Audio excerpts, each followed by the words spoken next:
Okay, students, in the last lecture, I have told you about your concept of terminal voltage and drop voltage, students. And the relation you have got it as I is equal to E upon capital R plus small r. Students. E stands for EMF, capital R stands for the external resistance, and small r stands for internal resistance of the circuit, students. Now, students, if in case if I happen to give you for cells connected, okay, whenever you solve problems based on the current electricity, students, do keep in mind कि suppose if I give you, listen carefully, students. Suppose if in case if I give you two cells connected in series, positive, positive, negative. EMF इसका E1 है, इसका EMF is given to us E2. Now if I happen to go for the internal resistance is R1, the internal resistance over here is R2, students. And then if I connect a load to it, यानी circuit diagram ऐसा होगा, students. It's like this.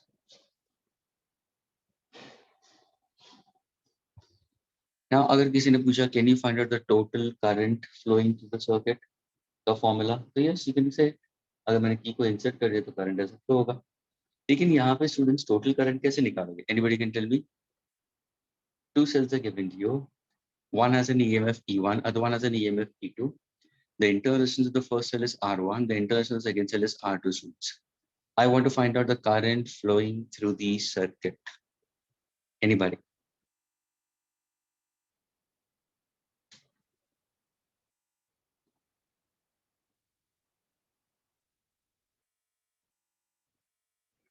Yes, Prachi. Can you answer, Prachi? Nidip, Gazafar. Can you answer, Gazafar? Gazafar, you were absent in the last lecture? No, sir. You were present? Yes. Okay. Can you answer for this question, Gazafar?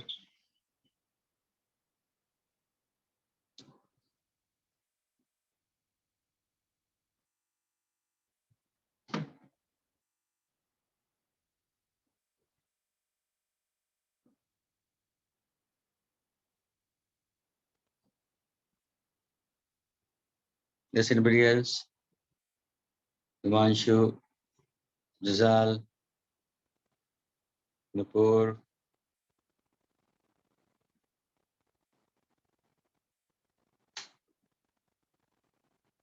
Chirag.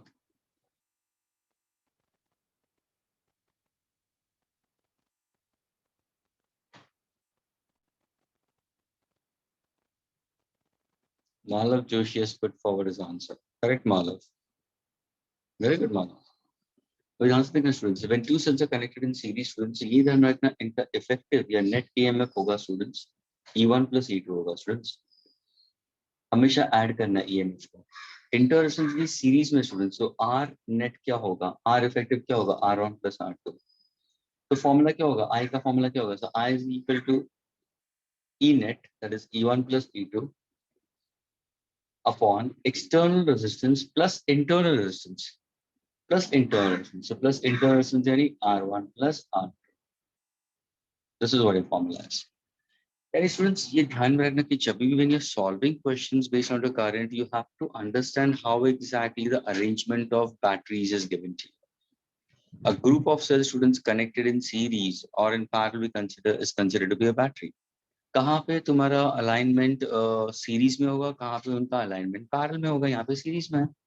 Series में भी ये कौन सा condition हो जाएगा students, ये होगा assisting.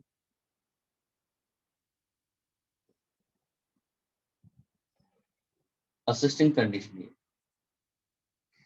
Assisting condition का मतलब क्या, एक support हो रहा है. You're trying to support, we consider this. EMF is increasing. But now suppose अगर मैंने ऐसे दिया था positive, negative, positive, negative, negative, positive students. E1, R1, R2, E2. Now tell me students, अगर मैंने suppose यहाँ पर मैंने एक bulb connect कर दिया हो, यानी ये मेरा load है students. This is my load. ये मेरा external resistance. Or now if I ask you, can you students, can you tell me what exactly the current flowing through it? तो क्या करते हैं? Can anybody give the answer for this? ये कौन सा है? ये opposing condition.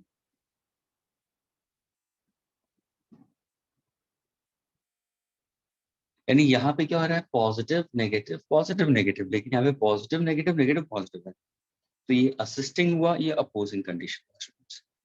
Yes, can anybody give me the answer for current flowing through the bulb? Any of you?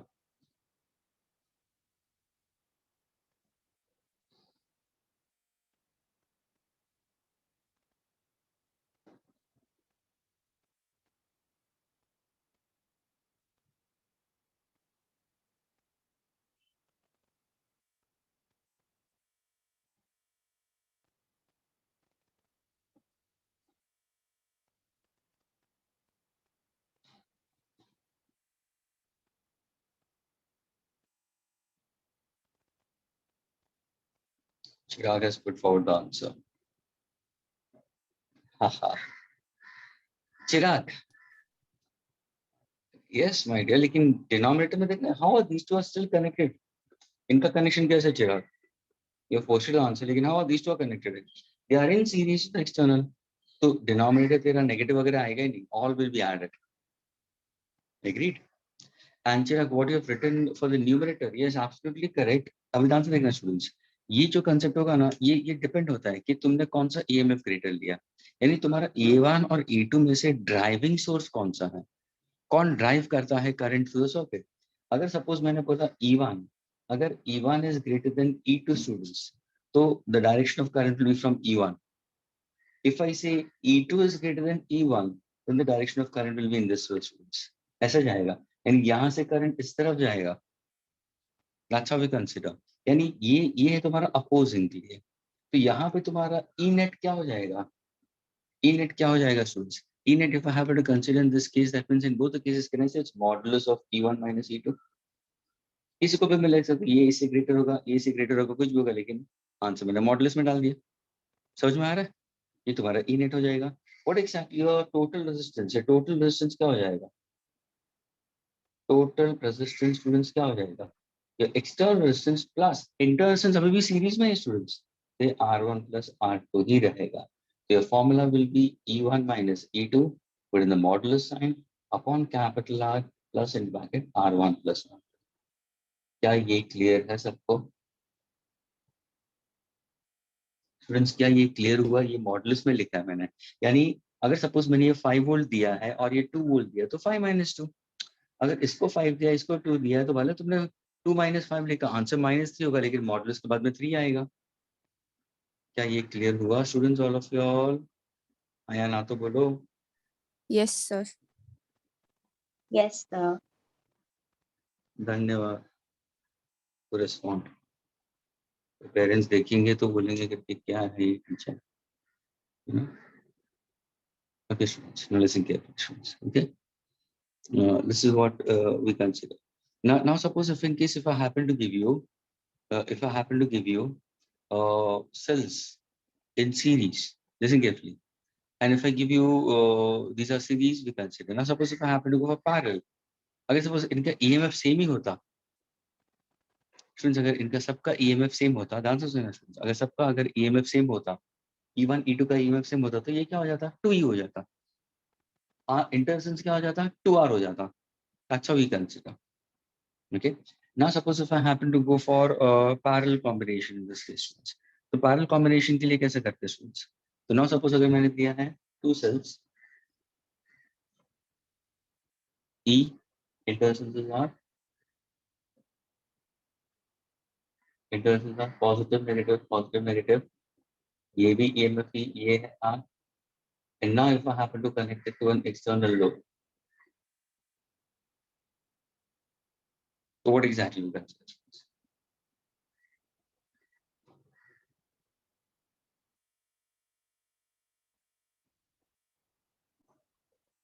Now can you tell me, this is external load. So whenever two cells are connected in parallel, students, do keep in mind, if they are of same EMF same as students, EMF is constant. The students net EMF across the load will be E only. Students, यहाँ पे 1 upon E plus 1 upon E नहीं रहना, EMF same ही होगा students. No change in EMF. यानी अगर ये 2 volt है, ये भी 2 वोल्ट है, दोनों पैरेलल में है, तो ये 2 वोल्ट ही लिखोगे स्टूडेंट्स, पैरेलल कॉम्बिनेशन में, positive to positive, negative to positive. लेकिन इंटरनल रेजिस्टेंस कैसे है स्टूडेंट्स? तो बोलोगे सर इंटरनल रेजिस्टेंस तो पैरेलल में है, तो can you tell me what exactly are internal we consider net? So it's 1 upon r plus 1 upon r, that will be 2 upon r. What exactly r internal we consider r by 2. Now can I run the formula for current flowing through this? Yes. So exactly current I, net EMF क्या होगा? E होगा. External resistance तो R है. Plus internal resistance को कैसे लिखोगे? R upon 2. क्या ये clear हुआ students?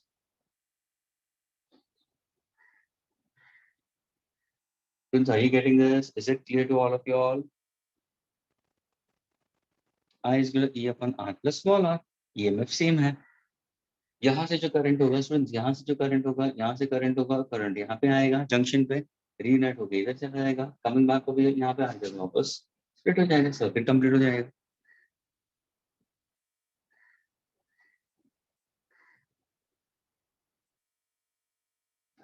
Students who are coming to their comfort. This is something really. Janvi, are you there, Janvi? Janvi, can you unmute yourself? Oh, Janvi, can you unmute yourself, Janvi? Janvi, I'm speaking to you. Are you there?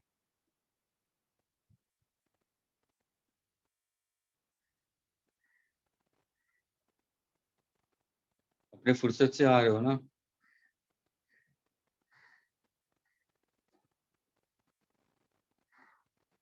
Sir, I have switched my phone.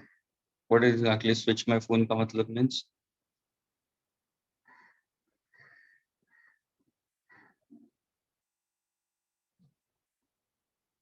Huh? What does that means?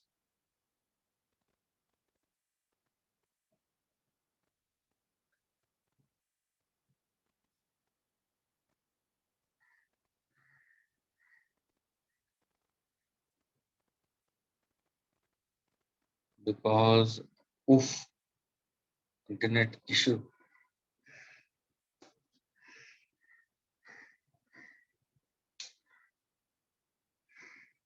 I was that in the lecture before. Okay, Janvi.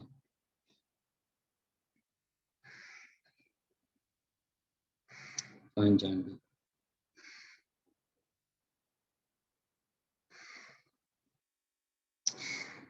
She had an internet issue.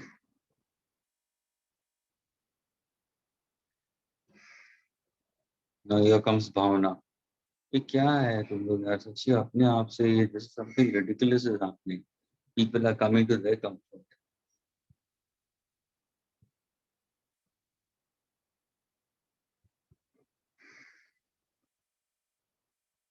जब तक I can tell you very clearly, students, if you're using your phone data also, and if you don't mess around with your phone usage in that case, nothing wrong goes, okay?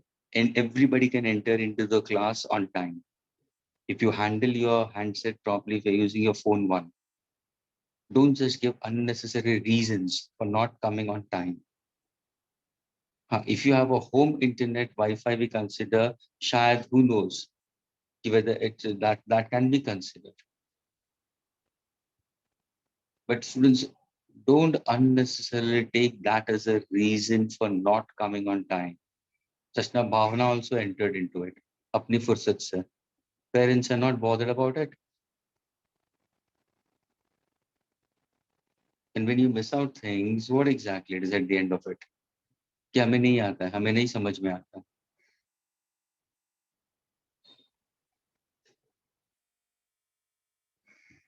Okay, so this is what we consider as your EMF. But now suppose अगर मैं EMF change करता हूँ students, ये मैंने 2 volt दिया था, 2 volt दिया था, 2 volts. Now suppose if I happen to give you one of EMF E1, internal resistance is R1 students. Other of E2 internal resistance R2 students. Positive, negative. Can you tell me how to find out net EMF? तो formula क्या होगा students? Net EMF we consider. तो students हमेशा ये ध्यान में रखना, दोनों असिस्टिंग ही है, दोनों पॉजिटिव पॉजिटिव, यानी positive terminal one connected positive the next one.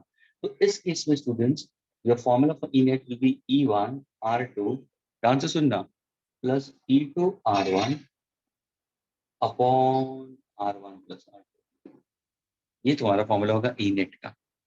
What about your internal students, your are effective students क्या होगा, 1 upon R1 plus 1 upon R2, because ये दोनों पैरेलल में ही है।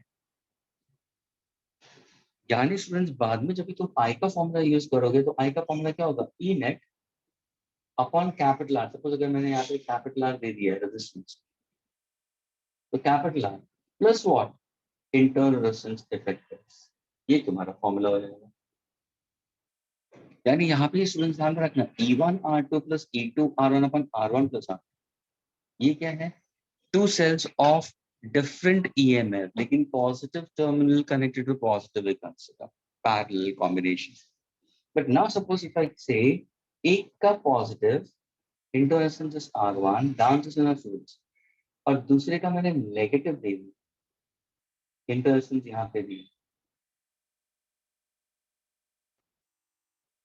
और ये तुम्हारा एक्सटर्नल लोड है। तो यहाँ पे तुम्हारा E1 और E2 के बीच में क्या होगा, तो स्टूडेंट्स जिसका EMF ग्रेटर होगा उसको तुम आगे लिखोगे। सपोज इफ आई से if E1 is greater than E2, यानी तुम्हारा ड्राइविंग सोर्स ये होगा, स्टूडेंट्स करंट यहाँ से आएगा, इधर आएगा, it can go into this also, यहाँ पे भी करंट आ सकेगा और ये यहाँ पे आएगा, ये यूनाइट होकर सर्किट कंप्लीट हो सकता है अगर ये तुम्हारा EMF ग्रेटर है, E1 is greater than E2।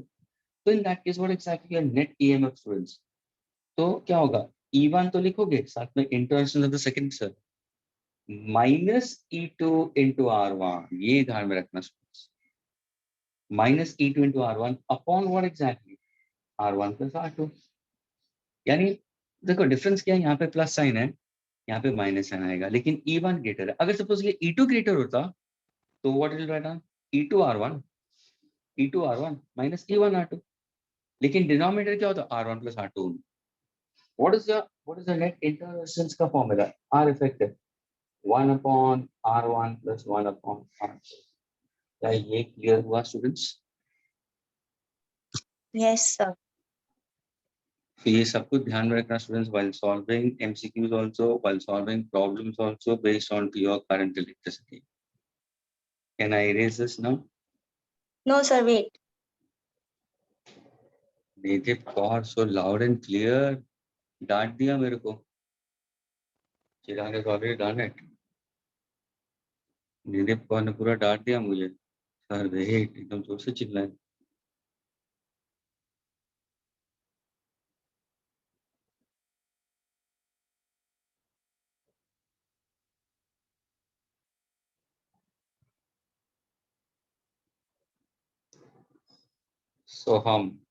सोहम पता दे इज आउट, तो मैसेज वगैरह भेजा, कुछ रिप्लाई नहीं, कुछ नहीं।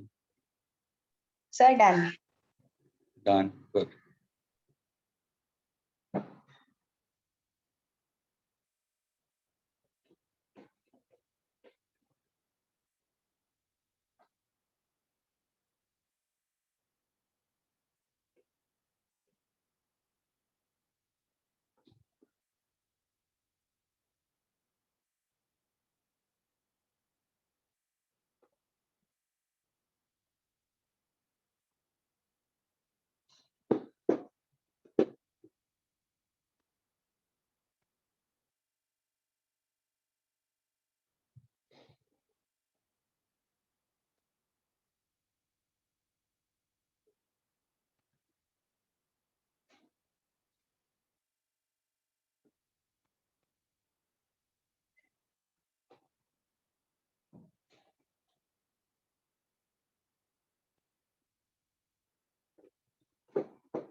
Okay, students, now I'm giving you a circuit. Students, just let me know what is the EMF, okay? दो circuits दे रहा हूँ students, I'm giving you two circuits. तो वहां पे तुम्हें ये बताना है कि net EMF क्या होगा और net internal resistance क्या होगा, okay? The circuit diagram speaks about, students ध्यान से सुनना, I'm giving you cells of EMF E, internal resistance is R. Students listen carefully. Yeah? And like that, I'm giving you n number of cells. And infinite again, n number of cells. Rather than putting it in infinity, I can go for n number of cells. And these n cells are connected in parallel like this. ये EMF है, ये internal cells. ये EMF है, ये internal cells. तो इन सबका EMF same है, सबका internal cells भी सेम है. Students, can you give me, और suppose ये पूरा ये जो n number of cells है, ध्यान से सुनना, इसको मैंने connect कर दिया एक external load से. मेरा question ये है तुम लोगों को, can you tell me what is the current flowing through this particular load? Come on, fast. I've given you cells of EMF, each cell of EMF E, internal resistance is small r, and there are n number of cells are connected in series, and such kind of combination I've given you two of them and connected in parallel. I want to find out the net current flowing through this load. Anyone who have got the concept before can answer to this question. Come on.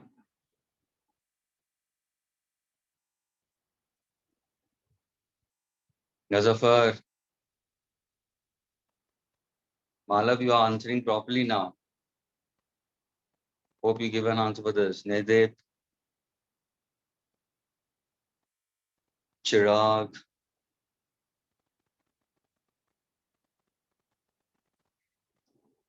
Himanshu, I don't know about it, Himanshu. You're not answering nowadays. The rest of them all keep silent.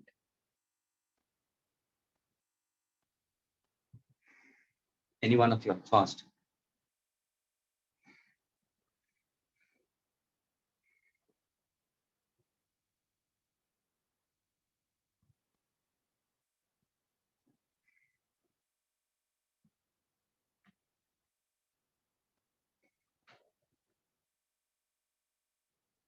Yes, Nadev, you want to answer?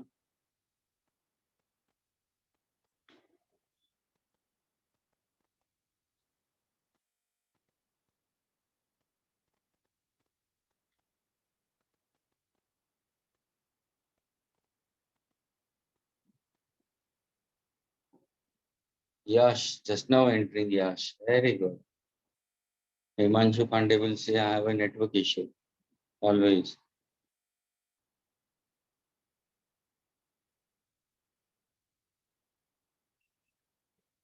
Yes, anyone, students?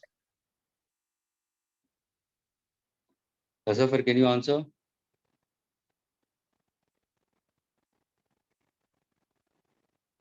Students, can you hear me? Is the audio and video fine with you all? Yes, sir. What am I speaking to walls? मैं दीवारों से बात कर रहा हूँ क्या? अपने घर की दीवारों से सीलिंग से बात कर रहा हूँ.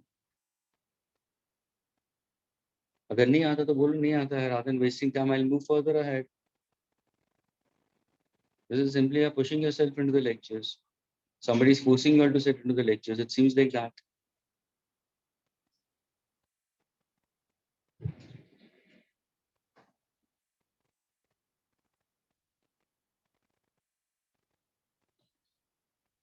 There are n number of cells connected in series, students.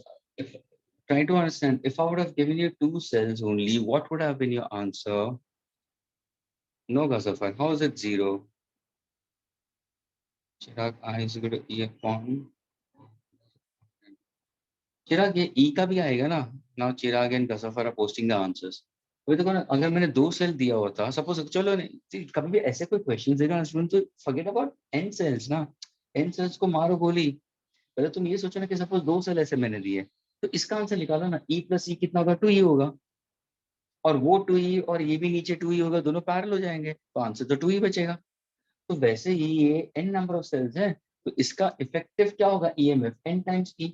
नीचे भी n टाइम्स होगा, लेकिन दोनों पैरेलल होगा, तो E इफेक्टिव क्या होगा स्टूडेंट्स? सर E इफेक्टिव तो होगा n टाइम्स E. खत्म हो गया बात.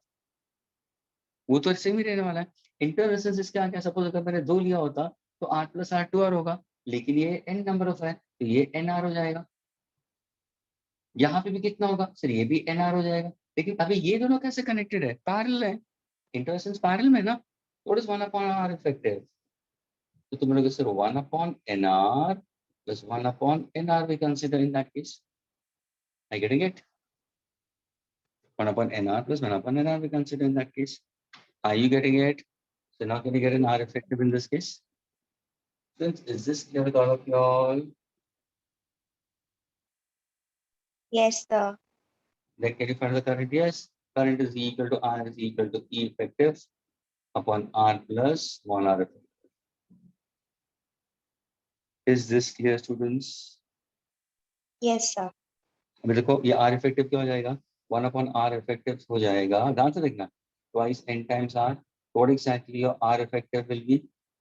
Number of cells of internal resistance small r divided by 2. Please ये सारी चीजें ध्यान में रखो students. ये तुम्हारे टेक्स्ट बुक्स में नहीं दी है, लेकिन ये तुम्हें हेल्प करेगा करंट इलेक्ट्रिसिटी को समझने में, मल्टीपल चॉइस क्वेश्चंस को सॉल्व करने में. I'm not doing too much extra students. I'm doing it within the textbook itself only. Again, at the same time, तुम्हें CET के MCQs आने जरूरी है students. Because this is purely a CET batch. अगर तुम अभी इसमें ही आंसर नहीं दोगे तो it's of no use.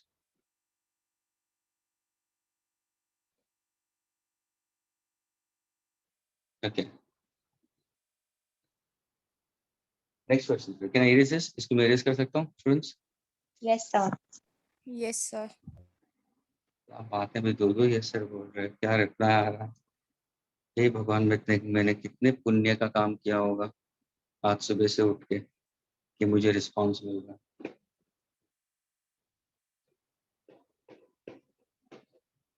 आज तो कभी ऐसे सोचा था? Have you ever thought in that case? Nowadays teachers have to plead, you know that? Teachers have to say, please students do this. Teachers have to beg to the students, please be on time. Here comes अपना हर्ष पटेल अभी entry मार रहा है.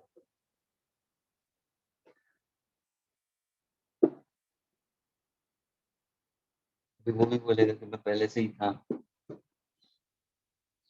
क्या करें, believe करना पड़ेगा.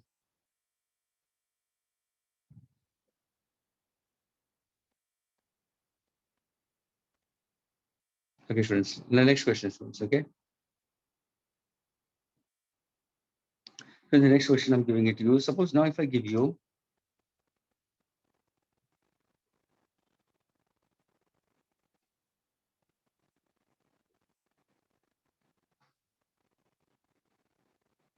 E and R.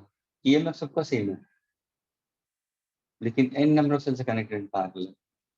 और इसको फिर मैंने कनेक्ट कर दिया to external load. So can you find out the formula for net current? Cells of EMF E, internal resistance small r, all of them are connected in parallel. Same EMF, same internal resistance, but connected in parallel students. What will be the answer?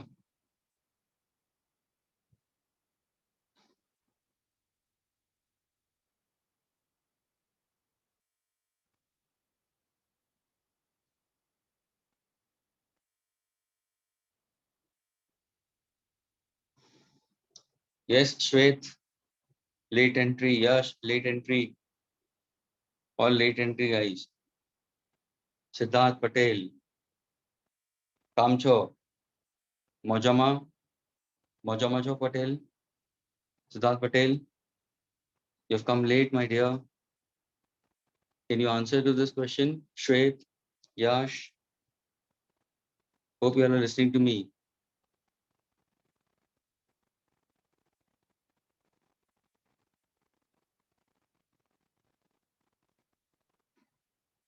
Malav have put forward the answer. Anybody else who wants to answer?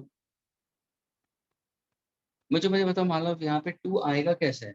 n number of sales मैंने दिया है ना. 2 कहाँ से आया? तूने 2 के लिए सोचा मेरे भाई, तूने 2 के लिए सोचा. 2 मत सोचना, n सोचना. 2 की जगह पे n डाल दे. स्टूडेंट्स यहाँ पे देखो, Yes, sir. सारों का EMF E है तो EMF तो कांस्टेंट रहेगा. तुमने डरा दिया ये सर करके यार, क्योंकि यहाँ पे कोई रिस्पांस देता नहीं है. अरे यहाँ पे और एक है, प्रेरणा दिवाकर. क्या बात है यार, क्या है सारे कितने एकदम स्टूडेंट्स, कितना नेट इशू हो रहा है ना, नेटवर्क का इशू है ना। तो प्रेरणा आ रही है, very good Diwakar. I feel like that I should speak to mister Diwakar, let me admit her. बोलता हूँ, फोर्स करता हूँ अब इसके पापा से बात करने की। सुबह सुबह पापा तो होंगे ना। ओके स्टूडेंट्स, अभी यही होना चाहिए स्टूडेंट्स, दो students who enter late, I feel like that they should come live onto the sync classroom, and it should be talk to dads, not even moms. Should be spoken to dad straight away. तो यहाँ पे student देखो, ये question में क्या समझ में, EMF सबका सेम है स्टूडेंट्स, 2 वोल्ट्स 2 वोल्ट्स 2 वोल्ट्स, तो ईएमएफ कांस्टेंट ही रहेगा स्टूडेंट्स। बाद में मैंने क्या बोला था, ईएमएफ तो कांस्टेंट रहेगा। इंटरसेंस क्या होगा, अगर सपोज मैंने दो इंटरसेंस दिया तो 1/r + 1/r 1r/2, लेकिन ये n है तो 1/r effective, 1/r plus 1/r, it goes on, plus n/r, n number of resistance. So what is R effective? R/n. What is the formula for I? E upon capital R plus R/n. I get my formula. Is this clear, students? क्या समझ में आया? Yes, sir. Very good. Okay. Very good. Prerna, are you there, Prerna? Hello, Prerna, are you there?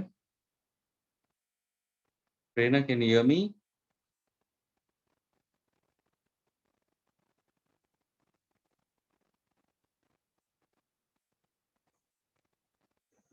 She's out again.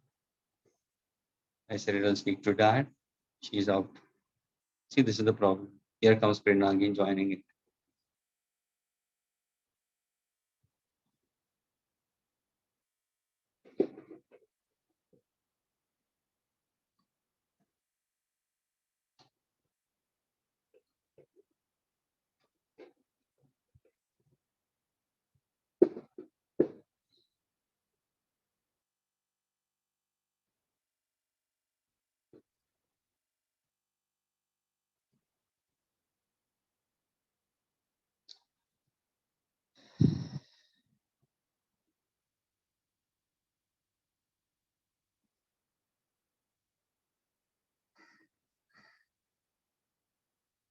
Okay, so let's move further.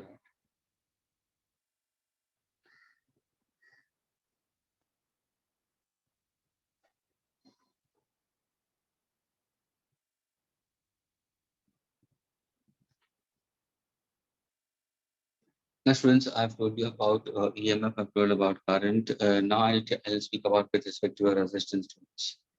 Students, did I speak about series parallel combination? Students, combination of series and parallel, and then further ahead about resistance students. And did I tell you about factors? Okay, students, now listen carefully. No, sir. Okay, fine. Now we speak about your external resistance के बारे में. Students, ये जो भी gadgets हम घर पे use करते हैं ना, वो सारे fixed resistance हैं. उनको एक fixed current चाहिए. We call them as external resistance students. Now, if somebody asks you, what are the factors, students? What are the factors on which external resistance depends? Factors on which external resistance depends. क्या किसी को मालूम है? Already I've learned it in lower standard students. Factors on which external resistance is depending. Anybody knows it? Material of the wire, Very good. Or temperature, very good. क्या बात है Malav? length and area. Very good. तो कहाँ था इतने सालों तक Malav? Malav, where were you these years? We at Iron Hums were badly in need of such kind of students. Very good, Malav. See, students, all of a sudden Malav is coming into the game. Okay. Now listen carefully. Factors what he said is absolutely correct. क्या remember करना है तुम्हें? Word मार खत्म हो गया. ये mnemonics है students. Material of the conductor, area of cross section of the conductor, length of the conductor, and temperature of the conductor. Students ऐसे remember करते हैं. शायद किसी ने 10वीं में बताया भी होगा तुम लोगों को. मटेरियल के अंदर देखना है तो अगर सपोज मैं तुम्हें सिलेक्ट करने बोलता हूँ तो रेजिस्टेंस ऑफ सिल्वर लेता हूँ और रेजिस्टेंस ऑफ कॉपर लेता हूँ. Okay, resistance of copper. Students, silver will offer less resistance as compared to that of copper, क्योंकि मटेरियल के ऊपर है. अगर रेजिस्टेंस सिल्वर में कम होगा ना स्टूडेंट्स, तो current is inversely proportional to resistance. ये ध्यान में रखना स्टूडेंट्स हमेशा. जहां पे रेजिस्टेंस ज्यादा होगा वहां पे करंट कम जाएगा. यानी कॉपर में कंपैरेटिवली कम करंट होगा, सिल्वर में करंट ज्यादा होगा. लेकिन हमारे घर के अंदर जो वायरिंग्स होगी वो सिल्वर से नहीं बनी है, कॉस्टली है. मेल्टिंग पॉइंट के ऊपर भी रीच हो सकता है, इसलिए हम सिल्वर कभी यूज नहीं करते हैं, कॉपर यूज करते हैं. हाँ, सिल्वर हम यूज करते हैं कहाँ पे? सर्किट बोर्ड्स में, आईसीज में, इंटीग्रेटेड सर्किट्स में. जहाँ जहाँ पे कॉन्टैक्ट पॉइंट्स होगा ना, अगर शायद तुमने कोई सर्किट बोर्ड देखा होगा, ईसी के अंदर जो होगा वहां पे होगा रिमोट. अगर सपोज तुम्हारा रिमोट होगा, टीवी का रिमोट होगा, और शायद वो टूट जाता है, तो अंदर से ग्रीन कलर का बोर्ड निकलता है. Okay, that's we consider as integrated circuit board. We consider ICB, we consider या PCB we can consider. Okay, तो उसके अंदर तुम देखो ना, तो वहाँ पे सिल्वर डॉट्स होता है. तो सिल्वर यानी वो क्या होता है? कॉन्टैक्ट रेजिस्टेंस को कम कर देगा. अगर कॉन्टैक्ट रेजिस्टेंस कम हो गया, करंट अच्छी तरह से फ्लो होगा. तो उसके लिए हम यूज करते हैं area of cross section. Sir resistance is inversely proportional to area of cross section. अगर थिकर वायर हुआ तो रेजिस्टेंस कम होगा, थिनर वायर हुआ तो रेजिस्टेंस ज्यादा होगा. Resistance is directly proportional to length. अगर तुम लेंथ बढ़ाओगे तो रेजिस्टेंस बढ़ेगा, लेंथ कम होगा तो रेजिस्टेंस कम होगा. टेम्परेचर के ऊपर, हाँ सर, टेम्परेचर के ऊपर डिपेंड होता है. ध्यान से सुनना, अगर तुमने प्योर मेटालिक कंडक्टर लिया स्टूडेंट्स, प्योर मेटालिक कंडक्टर लिया स्टूडेंट्स, ध्यान से सुनना स्टूडेंट्स, प्योर मेटालिक कंडक्टर लिया, तो वहां पे क्या होगा स्टूडेंट्स? जैसे जैसे तुम्हारा टेम्परेचर बढ़ेगा, वैसे वैसे रेजिस्टेंस भी बढ़ता है. And the resistance is simply students in ohm. That's a symbol for resistance. कोई भी वायर, कोई भी मेटालिक वायर, अगर तुमने 0 डिग्री सेल्सियस पे लिया ना स्टूडेंट्स, तो उसको कुछ रेजिस्टेंस होगा. There will be some resistance offered. लेकिन जैसे जैसे टेम्परेचर बढ़ेगा, resistance also will increase students. What kind of a graph I am getting it? A straight line inclining down. यानी यहाँ पे अगर सपोज मैं एक मैथमेटिकल रिलेशन निकालूं, ध्यान से सुनना स्टूडेंट्स. ये हुआ रेजिस्टेंस एट 0 डिग्री सेल्सियस, ये हुआ resistance at a particular temperature, ये है हुआ तुम्हारा T डिग्री सेल्सियस. एग्रीड? तो यहाँ पे तुम्हारा क्या होगा? यहाँ पे तुम क्या करोगे सर? यहाँ पे अगर मैं देखूँ, तो अगर मैं स्लोप निकालूंगा, तो वो स्लोप क्या हो जाएगा? ध्यान से सुनना, coefficient of temperature dependent on resistance, alpha. What is alpha, students? What is alpha we consider as RT minus R0 upon T minus 0, that is T degree Celsius. देखो, RT minus R0 upon T we consider. That means increase in resistance. But I'm going to compare with respect to what? External resistance R0. ये R0 के हिसाब से होगा. यानी ये जो तुम्हारा अल्फा है वो क्या स्टूडेंट्स? ये जो तुम्हारा अल्फा है वो temperature coefficient of dependence on resistance. अभी सपोज इसको मैं मल्टीप्लाई करता हूँ, तो क्या फॉर्मूला आएगा? फिर फॉर्मूला आ जाएगा तुम्हारा, listen carefully. Formula will be what? RT is equal to R0 1 plus alpha into difference in temperature students. यानी ये अल्फा क्या है? Positive coefficient of temperature dependence on resistance. Students, ऐसा कुछ अल्फा तुम लोगों ने पढ़ा होगा लीनियर एक्सपेंशन में. Students, are you getting it? Linear expansion, superficial expansion, cubical expansion, increase in length. Students, have you done that? Increase in length, increase in area, increase in volume. तो यहाँ पे क्या है? सेम थिंग, लेकिन एक coefficient मैंने select किया है. वो कोएफिशिएंट क्या? अल्फा. अभी तुम अल्फा को कैसे डिफाइन करोगे? इंक्रीज इन रेजिस्टेंस पर ओरिजिनल रेजिस्टेंस पर degree Celsius rise in temperature. और ये पॉजिटिव कोएफिशिएंट है. उसका मतलब क्या? अगर टेम्परेचर बढ़ता है, रेजिस्टेंस बढ़ेगा स्टूडेंट्स. किसमें? मेटालिक कंडक्टर में. अगर रेजिस्टेंस बढ़ा तो क्या होगा? करंट. सर करंट कम हो जाएगा. समझ में? How does temperature depends on resistance. Friends, ये क्लियर हुआ? ये बहुत इंपॉर्टेंट है, इसके रिलेटेड प्रॉब्लम्स भी पूछता है, इसलिए मैंने ये फॉर्मूला दे दिया है. ये RT का मतलब क्या है? Resistance at a particular temperature. Suppose तुम्हें resistance at a particular temperature पूछा गया है, 0 डिग्री सेल्सियस पे देंगे. जो वायर होगा ना उसका अल्फा देंगे, alpha for copper is different as compare to alpha for silver, तो अल्फा देते हैं, डिफरेंस इन टेम्परेचर तुम्हें पता चल जाएगा T माइनस। फ्रेंड्स क्या ये क्लियर हुआ सबको? Yes, sir. Yes, Okay. sir. ना Yes, अगर ना सपोज अगर मैं टेम्परेचर में ये प्योर मेटालिक कंडक्टर लिया ना, कोई स्टूडेंट बोलेगा सर आपने प्योर मेटालिक कंडक्टर लिया है, यानी आप ये बात कर दो कि अगर हम घर के अंदर कॉपर वायर यूज करते हैं और अगर बाई चांस वो कॉपर वायर गर्म होता है तो उसका मतलब वो कम करंट फ्लो कराएगा। यस। Yes. तो तुम लोग ऐसे गर्म कैसे होता है, गर्म कैसे होता है? क्या तुम वहां पे ऐसे फायर लेके खड़े होते हैं वायर के यहाँ पे, ऐसे जो वायर चल रहा है घर के अंदर तो नीचे से फायर लेके खड़े होते हैं या मैस्टिक से गर्म कर रहे हो? नहीं स्टूडेंट्स, ये गर्म होना यानी सप्लाई वोल्टेज के ऊपर। अगर suppose all of a sudden घर के अंदर ओवरलोडिंग हो जाता है, एक्सेस लोड आ जाता है तो वायर गर्म हो जाते हैं। कहाँ कहाँ पे? अगर सपोज तुम्हारा जो इलेक्ट्रिकल टेक्नीशियन है, जहाँ पे हाई करंट चाहिए वहां पे उसने पतला वायर डाल दिया तो वायर गर्म हो जाएगा। जैसे गर्म होगा तो उसका रेजिस्टेंस बढ़ेगा, रेजिस्टेंस से कोलिशन और बढ़ेगा, हीट इवॉल्व होगा, शायद वो मेल्ट हो जाएगा, इलेक्ट्रिक स्पार्क भी क्रिएट हो सकता है, फ्यूज ट्रिप हो जाता है, ये सारे प्रॉब्लम्स आना शुरू हो जाते हैं। इसलिए बोला जाता है कि घर के अंदर जो भी वायरिंग्स तुम यूज करते हो ना students, they should be of a proper gauge, GUAG, और gauge you can say that means उनका थिकनेस सही होना चाहिए।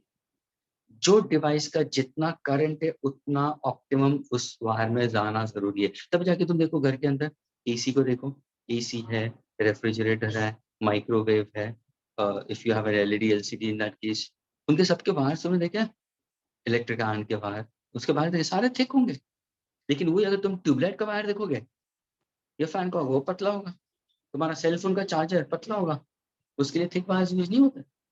क्यों? The reason because they consume less current. तो डिपेंड होता है लोड के ऊपर। यस चिराग से लैपटॉप चार्जर, अगर सपोज ये मैंने दिया है for example with respect to semiconductor, semiconductors के लिए क्या होगा स्टूडेंट्स? सेमीकंडक्टर के लिए क्या होगा? तो सेमीकंडक्टर के लिए अगर किसी ने पूछा मुझे टेम्परेचर वर्सेस रेजिस्टेंस का ग्राफ बनाया तो ग्राफ में स्ट्रेट लाइन डिक्लाइनिंग, यानी स्टूडेंट सेमीकंडक्टर के अंदर क्या होगा? एग्जांपल सिलिकॉन और जर्मेनियम, तभी जाके students they are used in what?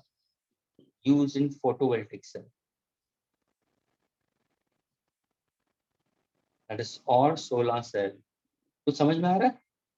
शायद तुम्हारे घर के आसपास तुम्हारे सिग्नल्स होंगे, रोड सिग्नल्स, ट्रैफिक सिग्नल्स जो अभी सन से Yes, sir. चलते हैं। ओके, तो वहां पे क्या होगा? जैसे जैसे टेम्परेचर बढ़ेगा स्टूडेंट्स, जैसे जैसे टेम्परेचर देखो रेजिस्टेंस कम हो रहा है, जैसे रेजिस्टेंस कम होगा करंट विल इंक्रीज। ये किससे बनते हैं सेमीकंडक्टर्स? सिलिकॉन और जर्मेनियम। तो यहाँ पे इसकी अल्फा की वैल्यू क्या होगी? Alpha is negative coefficient students, यहाँ पे अल्फा पॉजिटिव कोएफिशिएंट, यहाँ पे अल्फा नेगेटिव कोएफिशिएंट। यहाँ पे अल्फा का फॉर्मूला क्या होगा? सेम फॉर्मूला है, लेकिन तुम्हारे यहाँ पे क्या होगा? यहाँ पे आंसर क्या होगा? सिर्फ यहाँ पे नेगेटिव साइन आएगा। Resistance at a given temperature, resistance is 0, 1 minus alpha into difference in temperature. Students यहाँ पे रेजिस्टेंस बढ़ता है इसलिए प्लस साइन आया, यहाँ पे रेजिस्टेंस कम होगा इसलिए नेगेटिव साइन आया, तभी जाके we can consider for semiconductor alpha is negative temperature coefficient dependence on resistance. क्या ये क्लियर हुआ?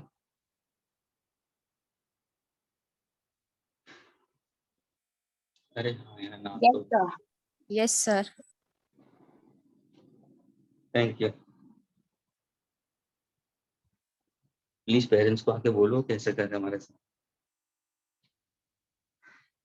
कोई कभी कभी तो मैं ऐसा भी करता हूँ समय से। What should I do? हंसो मत, हंस रहे हो, सुबह सुबह हंस रहे हो, होता है, doesn't matter. Okay, but students, bottom line is, are you able to understand? That's one thing. समझ में आ रहा है कि नहीं आ रहा है वो बहुत इंपॉर्टेंट होना चाहिए। दूसरी बात है चैप्टर इजी फील हो रहा है कि नहीं हो रहा है, and this is only for what you know, जो स्टूडेंट्स पढ़ते हैं जिनको पता है कि कंटेंट क्या है, मैटर क्या है, सब्जेक्ट क्या है, कौन सा चैप्टर कर रहे हैं, और जो रेफर करते हैं उनको पता होगा कि हाँ ये हम हो रहा है प्रॉपर्ली, और हाँ ये सब पता चल रहा है, ये सब पता चल रहा है, ये सब पता चल रहा है। That is how. See, if the strength is 30 or 30 on whatever it is, Out of that, I feel so. How many are sincere enough in order to go through the books? Merely 5 to 8 students. That's all. ये है. तभी जाके admissions उनको ही मिल रहा है. उनको ही मिल रहा है.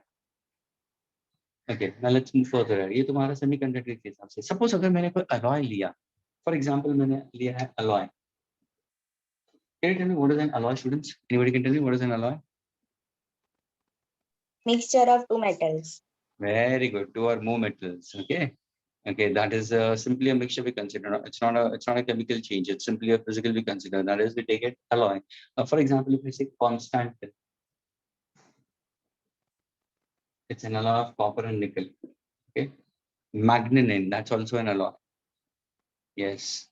तो अगर तुम करोगे ना mixture of metals we consider. Is that clear? तो अगर मैंने copper nickel लिया है तो यहाँ पे how exactly? ध्यान से सुनना.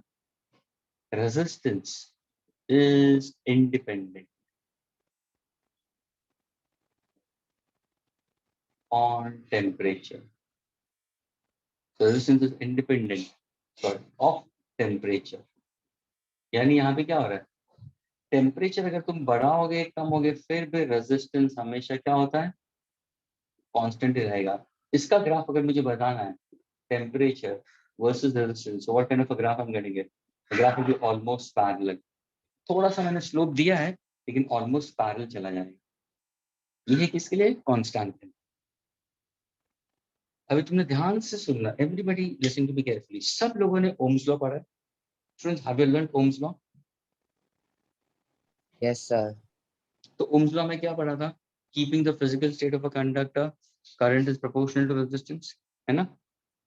तो V upon I is equal to R and resistance remains constant. तो मुझे बताओ जब भी तुम लोग ने ओम्स लॉ पढ़ा था तो ओम्स लॉ के अंदर जब भी तुम शायद 10th में एक्सपेरिमेंट किया होगा व्हाटएवर इट इज, उस टाइम पे स्टूडेंट्स कौन सा वायर लिया था तुम लोगों ने ओम्स लॉ के अंदर? Can you tell me that? Which wire you picked up for the experimental verification of Ohm's law? कुछ याद आ रहा है? टीचर ने शायद लैब में लेके गए होंगे 10th स्टैंडर्ड में और वहाँ पे रियोस्टेट से आगे पीछे किया होगा. उस टाइम पे स्टूडेंट्स को तो हाथ लगाने देते नहीं, तो शायद टीचर ने ऊपर डेस्क पे लेके सारे टीचर स्टूडेंट्स को साथ में बता दिया होगा और फिर रीडिंग लिखे होंगे बोर्ड पे. स्टूडेंट्स अभी कॉपी करो ये रीडिंग्स. तो तुमने पूछा कि ये कौन सा वायर है जिसका हम रेजिस्टेंस निकाल रहे हैं? Is it a pure metallic conductor? Is it a semiconductor? Is it a super conductor? Is it an insulator? और इज इट एन अलॉय? तो स्टूडेंट्स क्या था मालूम है? वो अलॉय था. जो ओम्स लॉ के एक्सपेरिमेंट में तुम लोग ने किया था वो अलॉय था, कांस्टेंट है, तब जाके उसका नाम कांस्टेंट है. Magnet is also one of them. ये बहुत कम स्टूडेंट्स को पता होता है क्योंकि वो पूछते ही नहीं है 10th में. टीचर ने बता दिया V upon I is equal to constant, तो V upon I is equal to R. फिर किसी ने पूछा ये कौन सा वायर है, तो टीचर बोलती है कॉपर वायर है. पूछ रहा है लेकिन कॉपर हो ही नहीं सकता क्योंकि वो टेम्परेचर डिपेंडेंस है, वहां पे तो ग्राफ बढ़ेगा. यहाँ पे हमें ग्राफ कांस्टेंट चाहिए, मुझे रेजिस्टेंस कांस्टेंट चाहिए ना. ये कौन सा होगा? अलॉय होता है. यानी experimental verification of Ohm law के लिए हम लोग क्या यूज करते हैं स्टूडेंट्स? अलॉय. अगर सपोज मैंने पूछा superconductors, students superconductors क्या है? Resistance is nearly equal to 0, current is nearly equal to infinite. Superconductors are made at 0 Kelvin, sub-zero we consider. For example, mercury can be made superconductor at 4.2 Kelvin, students. Mercury को तुम superconductor बना सकते हो. What temperature? 4.2 kelvin. Students kelvin to degree Celsius तुम लेते हो तो क्या करोगे? बताओ जल्दी से. How to convert kelvin to degree Celsius? क्या तुम सबट्रैक्ट करोगे 273 या ऐड करोगे 273? Kelvin to degree Celsius fast. Kelvin to degree Celsius.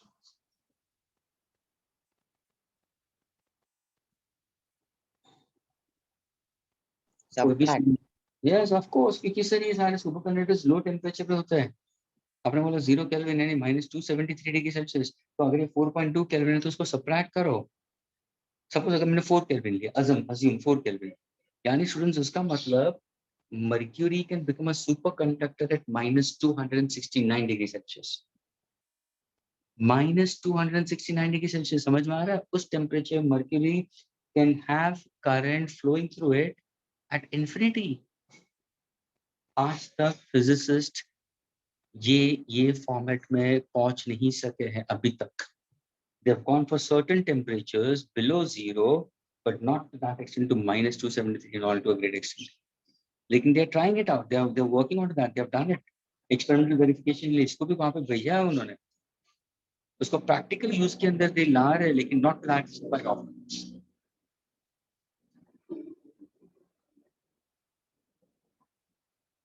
So they are temperature dependent students. Yes, Chirag. They are temperature dependent students.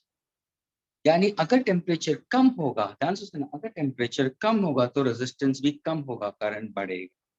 ये है तुम्हारे super conductors. तभी जाके स्टूडेंट्स ध्यान से सुनना, अगर सपोज तुम्हारे घर के अंदर इलेक्ट्रॉनिक गैजेट्स है, सोचो कि तुम्हारा एक बड़ा सा टीवी है 55 इंच या उससे बड़ा टीवी रखा हुआ है, तो इसके साथ में साउंड प्रूफ साउंड सिस्टम रखा हुआ है. I getting it. Then further you have your other devices also into your home, electronic devices.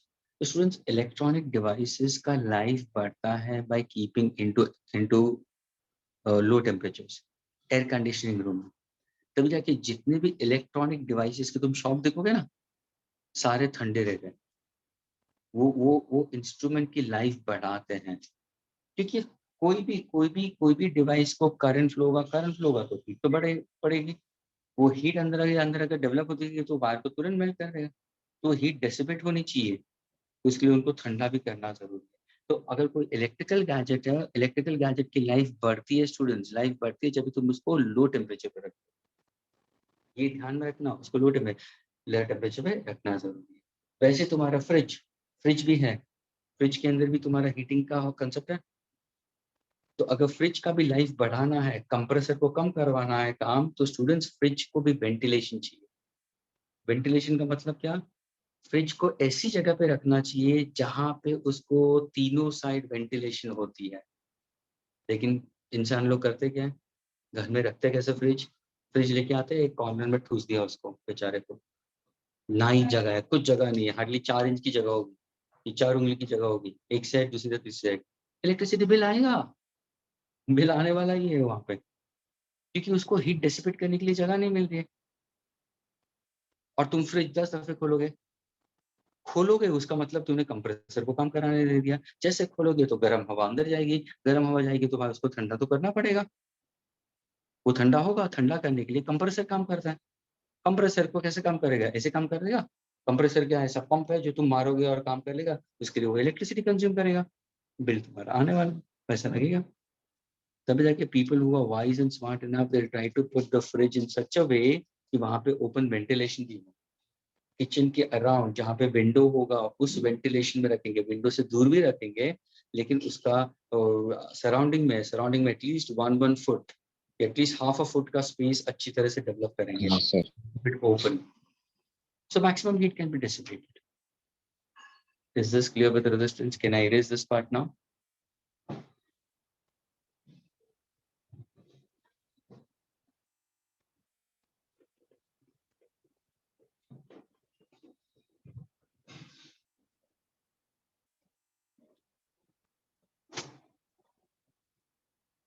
Now when I speak about students for Ohm's law, we consider as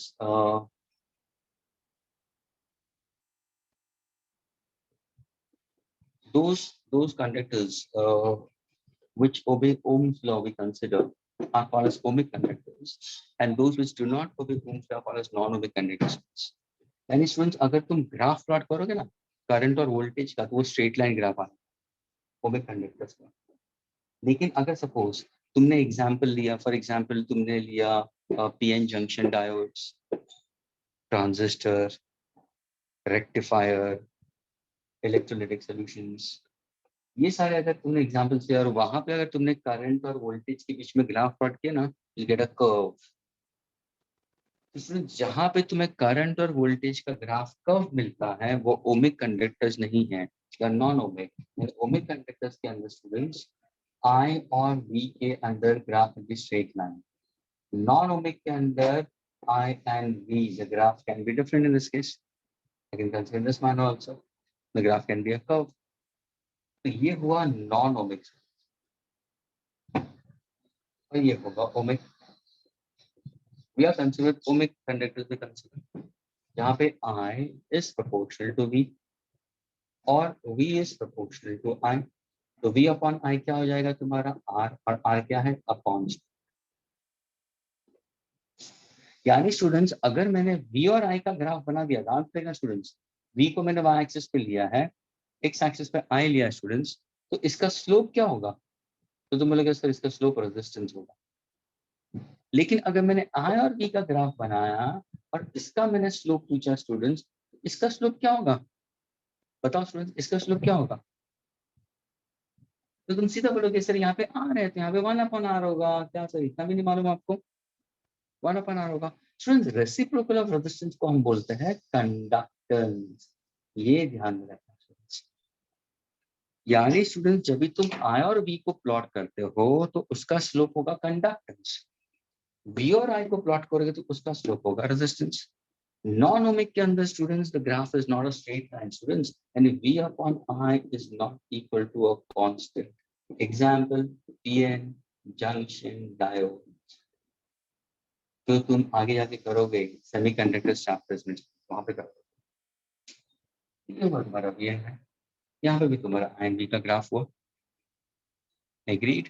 ये तुम्हारा ohmic conductors, ये हुआ non ohmic conductors. Resistance ना suppose if I से ohms law के हिसाब से sir ये होगा 1 वोल्ट, ध्यान से सुनना, ये होगा 1 एम्पियर एंड दिस इज 1 ओम, ये है रेजिस्टेंस, ये है वोल्ट, ये है तुम्हारा 1 ohm is equal to 1 volt upon 1 ampere. So factors on which external, I told you, a material, area, length, and temperature. This is how we consider for omega conductors we consider.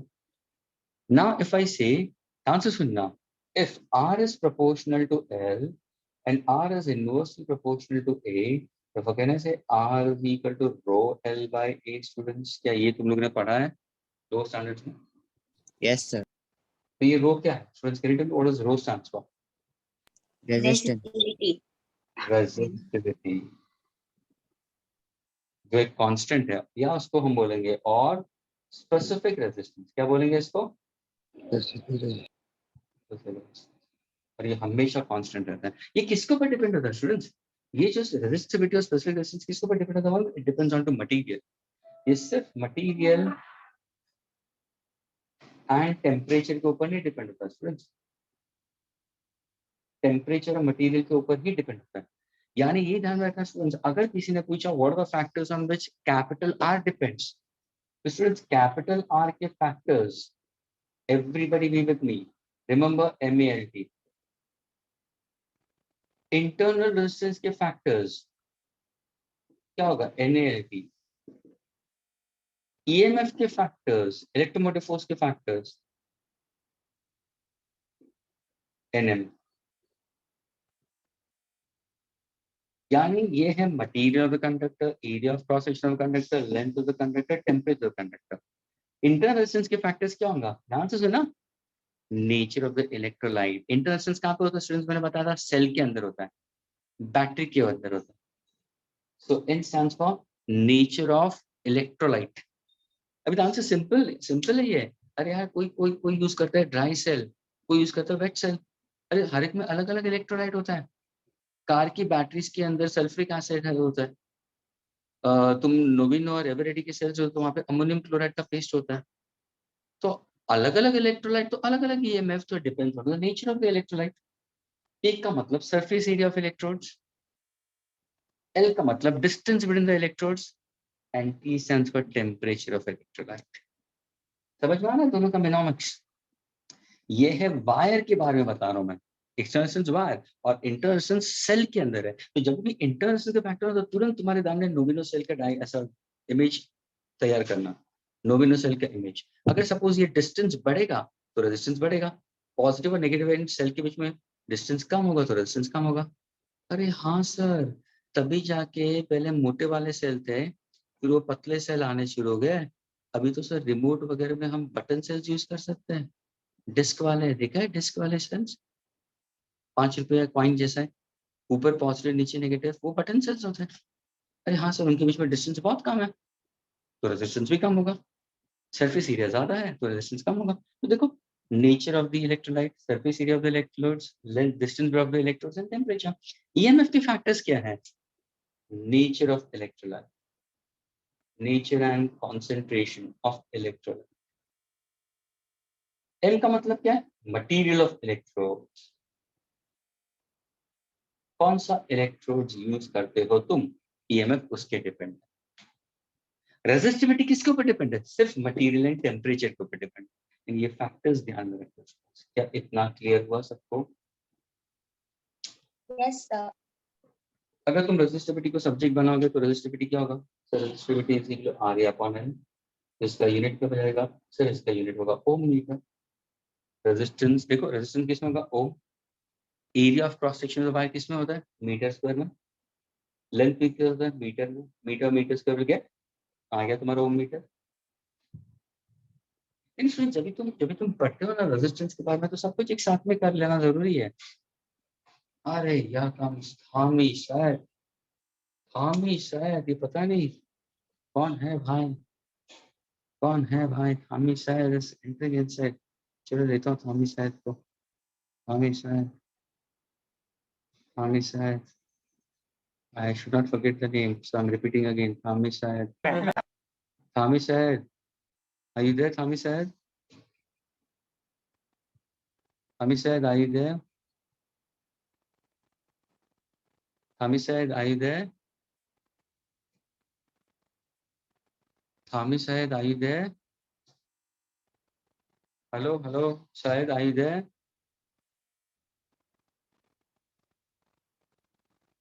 Thami Syed, are you there? Can you reply, my dear?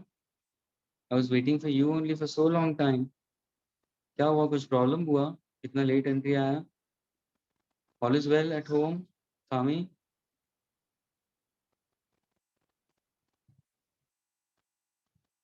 Syed, can you interact?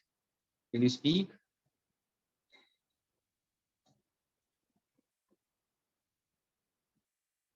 This is the problem is.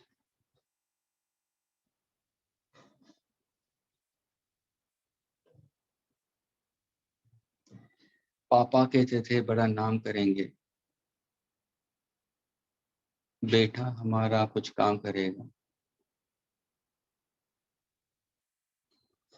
Okay, तो यहाँ पे देखना students, factors in which external resistance है MALT, internal resistance है NALT, EMF है NNM, resistivity depends on to material and temperature, resistance का unit है ohm, reciprocal of resistance को हम बोलेंगे कंडक्टेंस. यानी ये ध्यान रखना students, resistance is simply is in Om.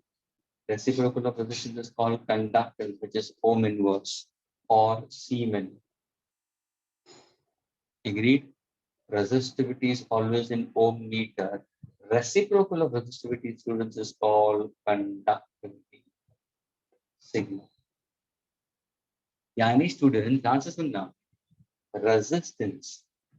resistance we consider and conductance is a phenomena. These are adjective. अगर मैंने पूछा what is the adjective of resistance? Resistivity. What is an adjective of conductance? Conductivity. Conductivity is a property. It's a property. Conductivity का unit क्या होगा? Sir reciprocal, यानी इसका inverse लेना, ohm inverse metre inverse. क्या ये क्लियर हुआ सबको? देखो टर्म्स लिखे, resistance ohm, reciprocal of resistance conductance. अगर किसी ने पूछा कंडक्टेंस का सिंबल क्या है, students conductance is either C और जी. इसको हम सी और जी बता सकते हैं स्टूडेंट्स, ओम इनवर्स, या दूसरा नाम है सीमेंस. अब इसे शायद तुमने कभी कभार एडवर्टाइजमेंट देखा होगा टीवी के अंदर, सीमेंस नाम आता है, वो एक इलेक्ट्रिकल कंपनी है, इसी के ऊपर है. ये क्या है? Resistivity, ohm meter. Reciprocal resistivity क्या होगा? Conductivity. Is this clear to all of you?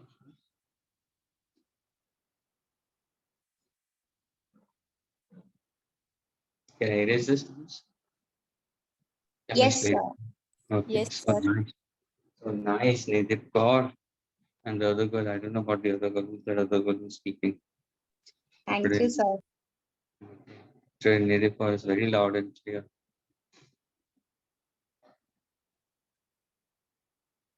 Sayed bhai, क्या कर रहे हो? All is well, Sayed. At home you came in late. पूछ रहा था, मैं तुम्हारे बारे में पूछ रहा था।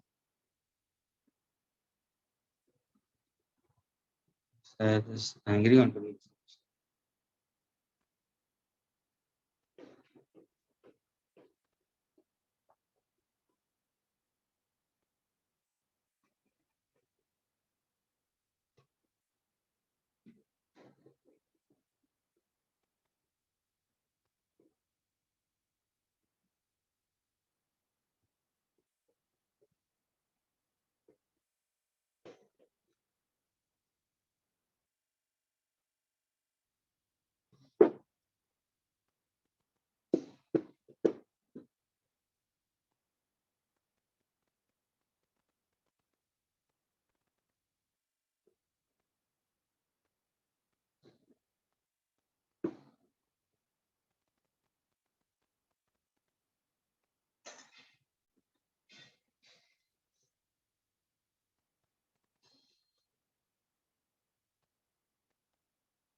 Okay, students. Now, after going for the concept of resistance, we have resistance in series. Resistance में दो type के हैं students. एक होता है resistance in series, and also other one is resistance in parallel. Students. Anybody knows the formula for series and parallel? Students, can you tell me? Suppose if I give you few resistance R1, R2, and R3 are the three resistance connected in series, students. तो यहाँ पे मुझे बताओ क्या constant रहता है, क्या change होता है, और यहाँ पे three resistance given to you.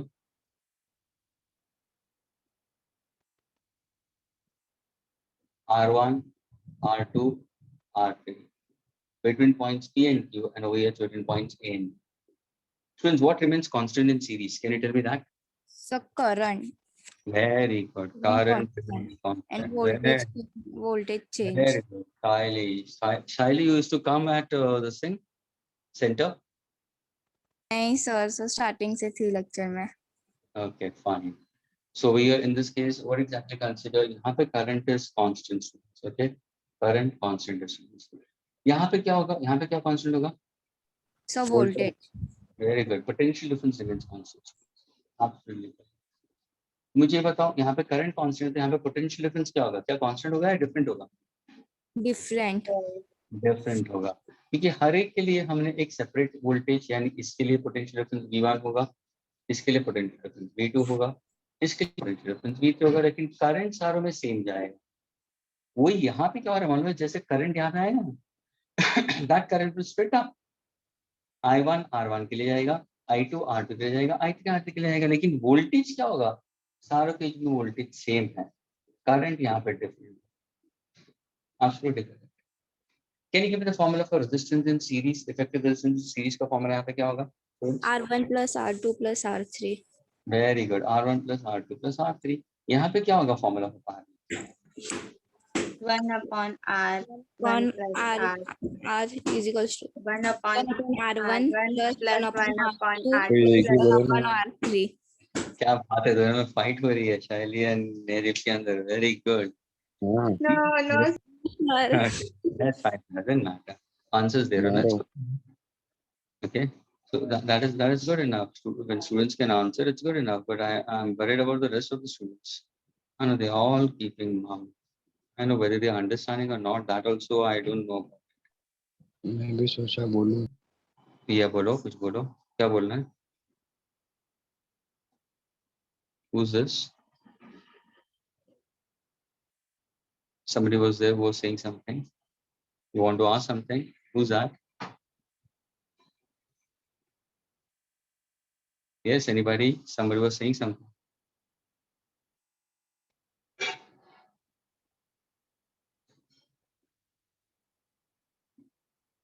Yes, Himanshu, you want to say something, Himanshu? Himanshu, do you want to say something? Was it you? Okay, fine. Okay, students, now come back, please. तो ये तो तुम्हारा formulas हुआ series और parallel का formula, ये ध्यान में रखना while solving questions.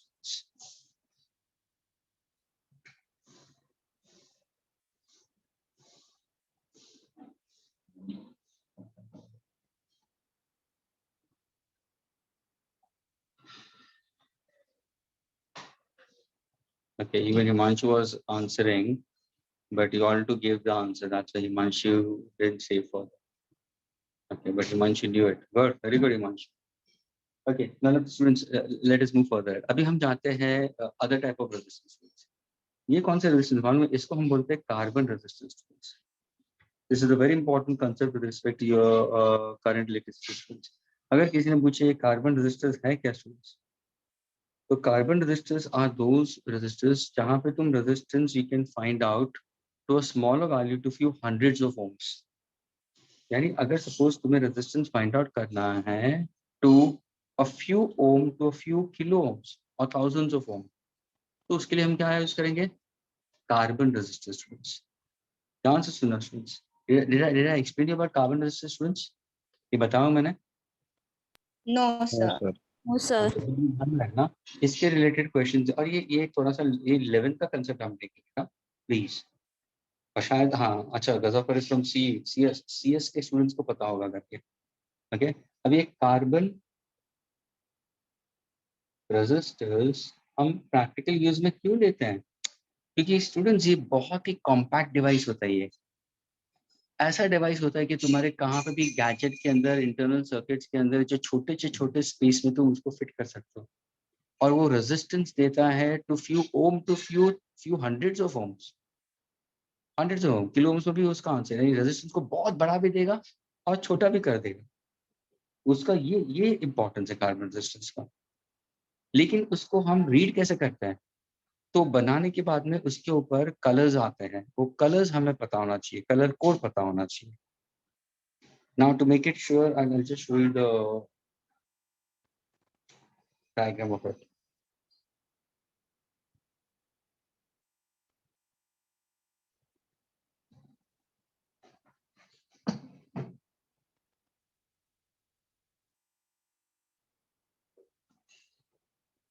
देखो ये है तुम्हारा carbon resistance. I have a small carbon resistance with me.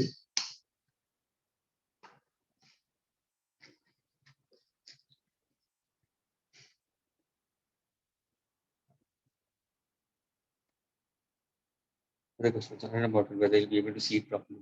Can you see this properly? क्या सर्किट बोर्ड दिखाई Yes, दे रहा है? अगर तुम Yes. देखोगे ना तो ये सिंपल सर्किट बोर्ड है. ये जो सिलिंड्रिकल पार्ट दिखाई दे रहा है ना, ये सिलेंडर, ये तो बहुत देखे ये सारे तुम्हारे कार्बन रेजिस्टर्स हैं. ये सारे इसको बोलते हैं हम एक पीसीबी, एक सर्किट बोर्ड बोलते हैं. उसके अंदर मैंने हाँ कार्बन रेजिस्टर डाले. एंड इफ यू ध्यान से देखोगे तो ये सारे कार्बन रेजिस्टर्स के अंदर रिंग्स हैं. Please observe properly. ये सारे रिंग्स को देखो, कलर्ड है रिंग्स, सारे कलर रिंग्स हैं. उसमें तीन कलर्स नजदीक होंगे और एक चौथा कलर दूर होगा. कहाँ पे 3 होंगे, कहाँ पे 4 होंगे, लेकिन चौथा वाला 3 से दूर होगा. यानी वो तुम्हें आइडेंटिफाई करना जरूरी है कि तुम कहाँ से रीड करना शुरू करोगे. We are trying to read. अभी सर हम वो रेड होता है ना दूर पार्डन, वो जो दूर होता है वो रेड कलर होता है ना not necessarily, it can be different also. It can be silver, it can be gold, it can be no colour in that case. ये जो है ये स्टूडेंट्स ये एलईडी है. ये जो येलो वाला ना वो एलईडी है, लाइट एमिटिंग डायोड है. और ये बीड है.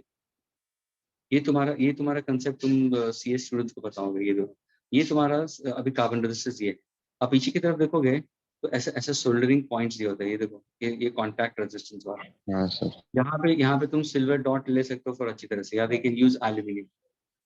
अगर कोई सर्किट को कम पैसे में तैयार करना है तो एल्यूमिनियम यूज करेगा. लेकिन किसको अच्छा बनाना है तो वो सिल्वर डॉट यूज करेंगे. It's like that.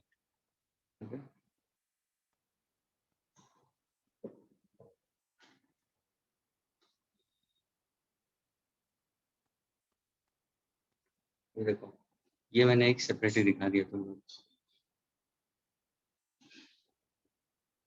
क्या दिखाई दे रहा है?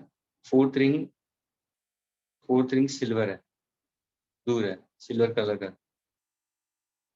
दिखाई दे रहा है students? Yes, sir. There are 3 rings in the fourth. ठीक है, यानी हम इसके बारे में यानी कितने छोटे डिवाइस है लेकिन उनका रेजिस्टेंस कहाँ से कहाँ पहुंचा देता है. वो resistance it can give you to few ohms to few kilo ohms. That is what your resistance is. ये जो कार्बन रेजिस्टेंस है इनको मेजर करने के लिए हमें एक कोडिंग की जरूरत होती है. अब ये कोड कैसे याद रखोगे? ध्यान से सुनना. सबसे पहले जो फर्स्ट नंबर होता है ना, जो फर्स्ट डिजिट होता है वो हम बताते हैं। जो पहला रिंग होगा ना वो फर्स्ट डिजिट बताता है, सेकंड रिंग होगा वो सेकंड डिजिट बताता है, थर्ड रिंग होगा वो हमेशा मल्टीप्लायर होता है, और जो फोर्थ रिंग होता है वो टॉलरेंस होता है, परसेंटेज बताता है। यानी स्टूडेंट्स अगर मैं डायग्राम दिखाऊं, it's kind of a cylinder, ऐसा था डायग्राम। तो ये तुम्हारा फर्स्ट रिंग, ये तुम्हारा सेकंड रिंग, ये तुम्हारा थर्ड रिंग और ये फोर्थ रिंग। ये है फर्स्ट रिंग, ये है सेकंड रिंग, ये है थर्ड रिंग और ये है fourth ring. Students first ring हमेशा दिखाता है रेजिस्टेंस का फर्स्ट डिजिट दिखाएगा ये हमेशा। सेकंड रिंग दिखाएगा सेकंड डिजिट, ये जो हम वैल्यू सिलेक्ट करते हैं ना वो वाला। थर्ड रिंग दिखाता है मल्टीप्लायर, ये हमेशा ध्यान में रखना, मल्टीप्लायर। और जो लास्ट वाला टॉलरेंस होता है ना वो है percentage error in the measurement of resistance. अभी मैं इसका कलर कोड के हिसाब से मैं इनका कोडिंग देता हूँ तुम्हें, लेकिन इसको याद कैसे रखोगे? उसको याद करना होता है colour, okay? You have to remember in a proper manner, we consider. So people remember, in a few of them must have learned it also. B. Roy, B.B. Roy of Great Britain, had very good wife,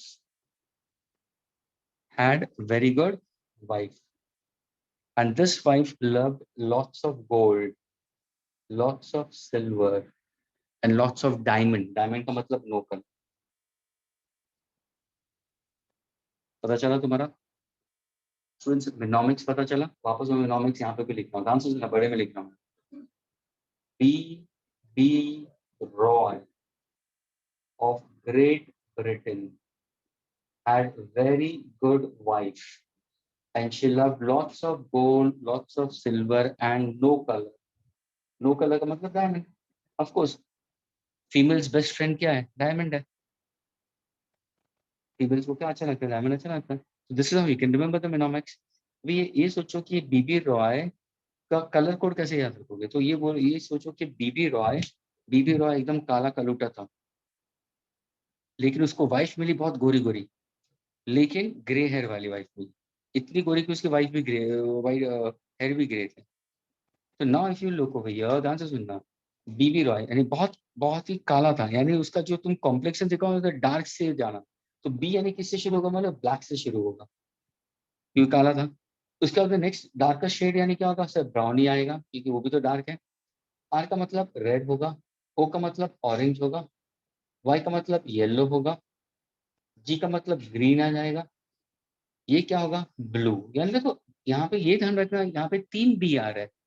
तो how to remember? Students don't don't ऐसे नहीं कि ये क्या पढ़ा रहा है, ये याद रखने के लिए मैं एक मेनोमिक्स बता रहा हूँ, जैसे माल्ट बताया, नाल्ट पढ़ा रहा, वैसे ये बता रहा हूँ। तो ये काला था इसलिए तुम ध्यान रखोगे कि पहला वाला ब्लैक ही आएगा, क्योंकि स्टूडेंट्स यहाँ पे कंफ्यूज हो जाता है, ब्राउन पहला आता है कि ब्लैक पीछे आता है। तो ये तुम्हें ध्यान रखना चाहिए कि ब्लैक या ब्राउन हो तो हमेशा, तो ये जो बी बचा वो कौन सा होगा? ब्लू ही होगा। अगर ब्लैक और ब्राउन आ गया बी ऊपर से तो ब्लू बचा। अभी देखो ये क्या है? वायलेट आ जाएगा। अभी ये क्या है?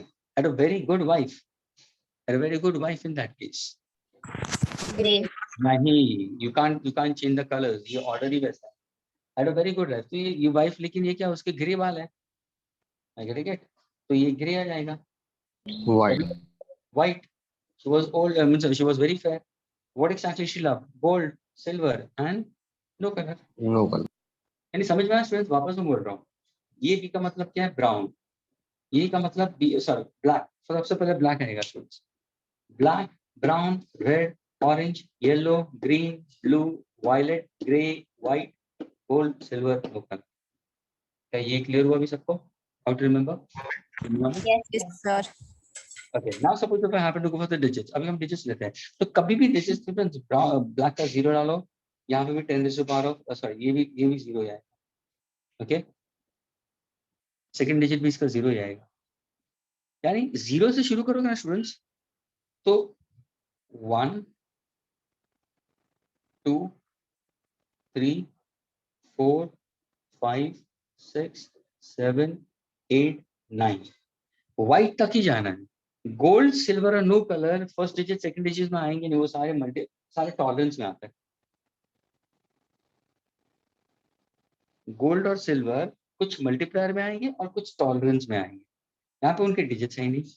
यानी स्टूडेंट्स फर्स्ट डिजिट ये सिर्फ कलर्स के लिए होता है, सेकंड डिजिट भी कलर्स के लिए। पहला वाला 0 होगा तो ये भी क्या होगा? I can consider this as 1, 2, 3, 4, 5, 6, 7, 8, 9. यानी students digit 9 is for white color, first digit. Second digit is also 9 for white color. But when it comes to multiplier means, because I can say I can have a resistance of 10 raised to something to 10 raised to very large, several thousand ohms. तो ये क्या होगा? Multiply का मतलब 10 raised to 0 students. सबसे पहले 10 यानी जो 0 से शुरू करा तो 0 ले लो ना, तो ये क्या होगा? 10 raised to 1, 10 raised to 1, ये 10 होगा raised 10 to 2. raised to 2, तो यहाँ पे जाओगे तो 10 कितना होगा? raised to 3, 10 raised to 9. सीधा गया ना 9, यानी 10 raised to 3, 10 raised to 4, 10 raised to 5, 10 raised to 6, 10 raised to... यानी सोचो तुम्हारा मल्टीप्लायर कितने किलो ओम्स तक चला गया, deca, hecto, kilo, mega, giga, tera तक पहुंच गया। कितने thousands of ohms you can consider, very large. इसके अलावा मल्टीप्लायर अभी देखो गोल्ड सिल्वर के लिए बहुत ही छोटा हो जाएगा। अगर तुम्हें रेजिस्टेंस कम करना है, यानी it can give you very small resistance also. Gold का जो मल्टीप्लायर वो 10 raised to -1 होगा, सिल्वर इज 10 raised to -2। यानी सपोज अगर तुम्हारा थर्ड रिंग, ध्यान से सुनना, अगर ये थर्ड रिंग तुम्हारा गोल्ड का बना ना, गोल्ड का थर्ड रिंग होगा तो उसका मल्टीप्लायर इंटू 10 raised to -1 लेना है स्टूडेंट्स। वही अगर सिल्वर का बना तो 10 raised to -2 लेना है। और ये थर्ड रिंग के बारे में, multiplier is always for third coloured ring. क्या ये क्लियर हुआ स्टूडेंट्स सबको? Yes, sir. All of you are not 1, 2 and 3 students. I'm not just asking few of them. I'm Yes, asking sir. all of them. Yes, Otherwise, sir. I don't know you're saying so many things. Tolerance. Tolerance का मतलब it's actually giving you the percentage error, and percentage error mainly gives you about first two and the last. यानी अगर तुम suppose brown को अगर लिखोगे, suppose brown को लेते हो और रेड को, इन दोनों का परसेंटेज एरर है। ब्राउन और रेड, इसके लिए नहीं, ये परसेंटेज एरर ब्राउन के लिए परसेंटेज एरर ±1% होगा, और रेड के लिए क्या होगा? ±2%। somebody said it that the fourth ring was red, तो रेड का मतलब टॉलरेंस होगा ±2%, जो मैंने दिखाया था उस टाइम पे। टॉलरेंस फॉर लोअर वन कितना होगा? अगर सपोज तुमने गोल्ड का लिया, फ्रेंड्स अगर तुमने गोल्ड लिया है तो गोल्ड का टॉलरेंस कितना है, सिल्वर का टॉलरेंस कितना है, नो कलर का टॉलरेंस कितना है? फ्रेंड्स गोल्ड का टॉलरेंस होगा ±5%, सिल्वर का होगा ±10% एंड नो कलर का ±20%।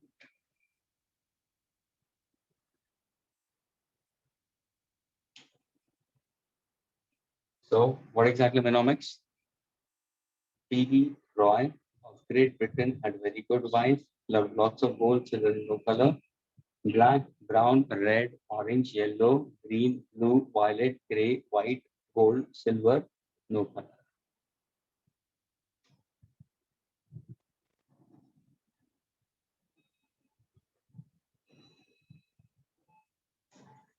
First colored ring always shows about the first digit. Second colored ring always speaks about the second digit. Third colored ring will always speak about the multiplier. And the fourth ring, which is far away, ये तीन हमेशा, यानी students ये भी बोलते हैं कि sir शुरू कहाँ से करें। जब भी तुम्हें कोई सर्किट बोर्ड देता है तो शुरू कहाँ से करें, तो तुम्हें ये देखना है कि तीन कौन से साथ में चौथा कौन सा लगे, चौथा जो डिफरेंट होगा उसको लेना है, उसके सामने वाले से फर्स्ट को लेना है। ये तुम्हारा फोर्थ रिंग जो हमेशा तुम्हें टॉलरेंस बताएंगे। टॉलरेंस ब्राउन और रेड का है, गोल्ड का ±5%, सिल्वर ±10%, नो कलर ±20%। क्या ये क्लियर हुआ? Yes, sir. Yes, sir. ना सपोज अगर मैं तुम्हें एक एग्जांपल देता हूँ, suppose if I happen to give you an example, can you solve this example and give me the answer? Kind of an unsolved question. Suppose अगर मैंने students they दिया, सपोज मेरा जो एक मैंने कार्बन रेजिस्टेंस बनाया स्टूडेंट्स वो है जिसका ब्लू है, ग्रीन है, रेड है और गोल्ड. चलो, a carbon resistor is made up of blue, green, red and gold. Can you find out the resistance of such a carbon resistor? So we'll start finding it out. And one who gets the answer, do tell me.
Yes, students, getting it?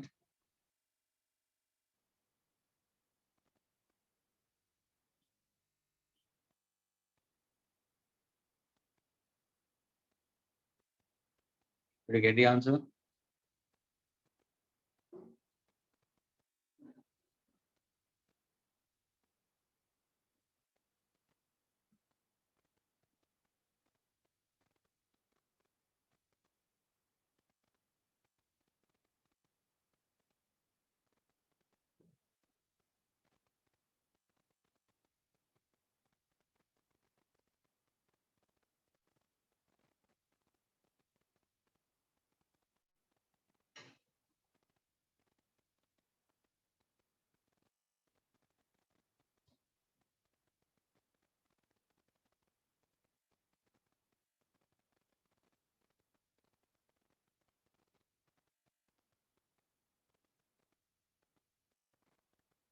Okay, students, let me solve it now. Please pay attention.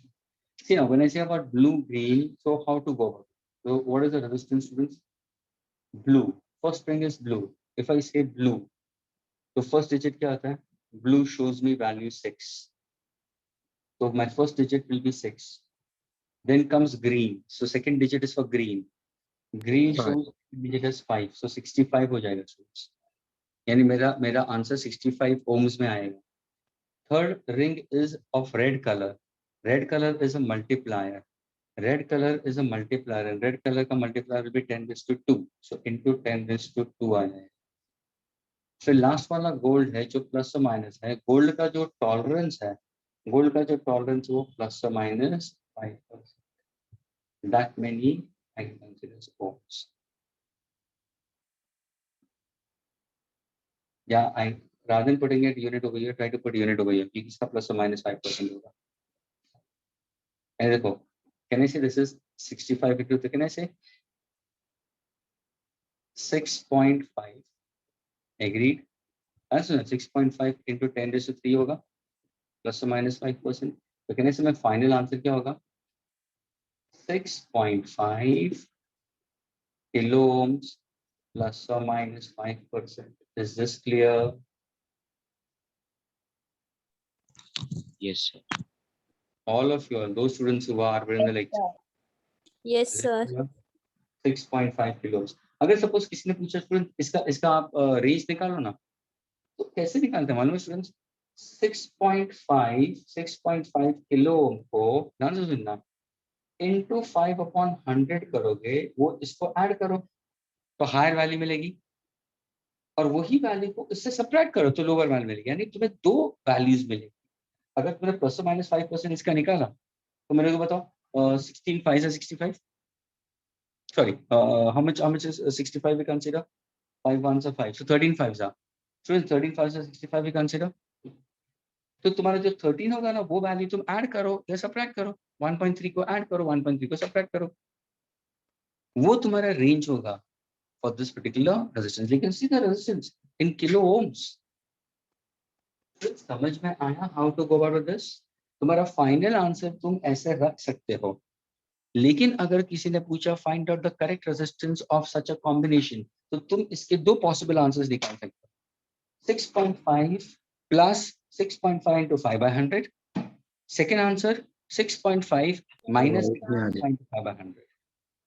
क्या ये clear हुआ students everyone? Yes, sir. Plus और minus 5% के हिसाब से.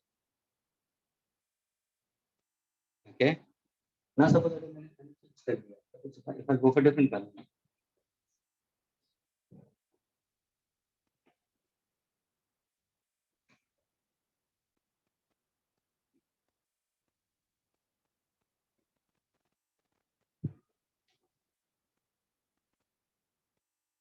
Now suppose if I give you students yellow, violet, brown and silver. Yellow, violet, brown and silver. चलो इसका answer निकालो. Give your answer in percentage only, plus or minus. 4 rings are given to you for carbon resistors. First is yellow, second is violet, third is brown. Silver is the tolerance part, which is the fourth ring, far away.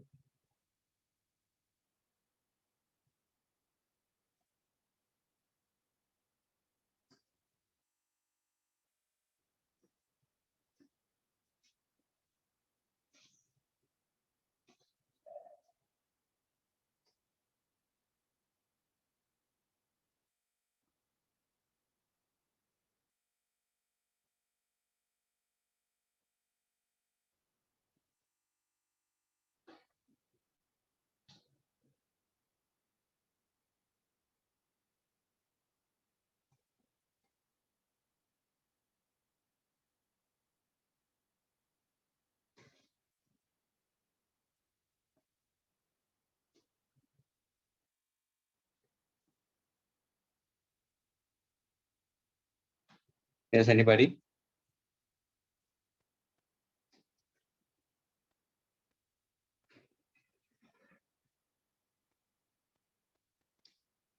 Students, can you all hear me properly? Yes, sir. Okay, fine. Himanshu cannot hear me properly. That's why he's posting it.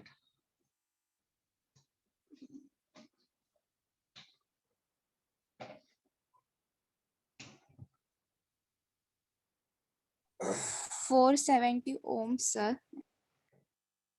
470 ohm. Plus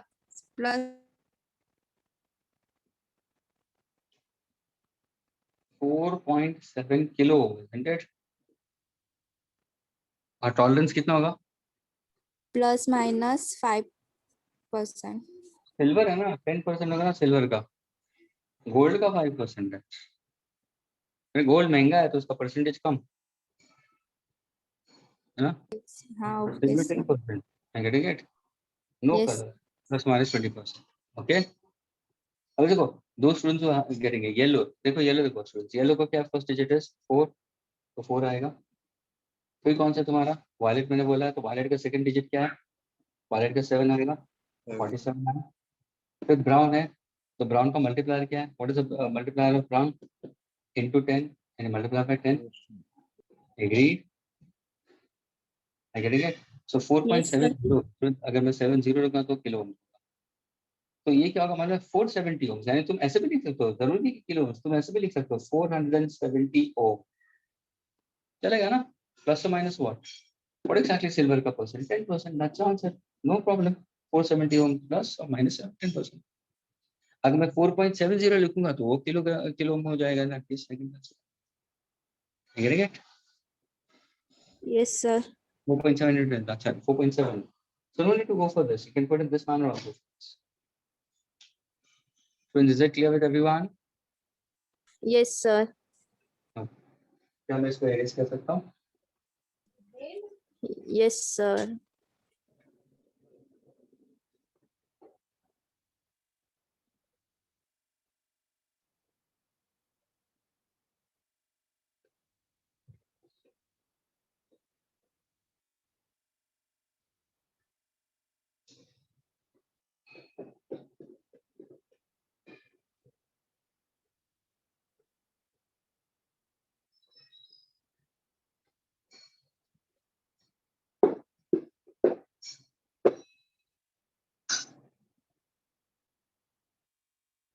Students, did I speak about electric power? Electric power and all? I told you about the formulas. Students? Yes or no?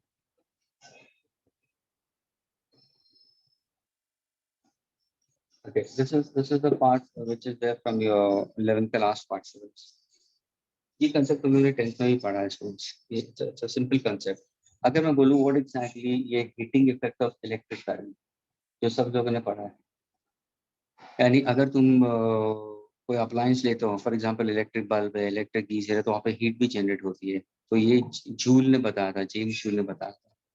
तो अगर तुम्हें मालूम हो तो what exactly the formula for Joule's law, that is for heating effect of electric current, means when a current is said to flow through certain conducting wire, it generates heat. So the formula for heat generated is simply given by the formula I square RT joules. ये तुम्हारा formula होगा. Can I write the same formula in two other ways also? Yes. अगर suppose मैं formula use करता हूँ V is equal to RI, please ये सब कुछ 10th का ही बता रहा हूँ मैं. अगर मैंने R को V by R ले लिया और या I को V by R ले लिया तो मुझे दो फॉर्मूलाज बनेंगे. H is equal to V square T by R joule और H is equal to VIT joule. यानी स्टूडेंट्स हीटिंग इफेक्ट के कितने फॉर्मूलाज है? 3 है. 1, 2 and 3. And these are all heat generated in joules. लेकिन स्टूडेंट्स हीट एनर्जी कभी भी joule में नहीं मेजर करते, हम वर्क को मेजर करते हैं. यानी अगर किसी कभी वर्क पूछा ना फॉर्मूला में तो work is the same. Who's this?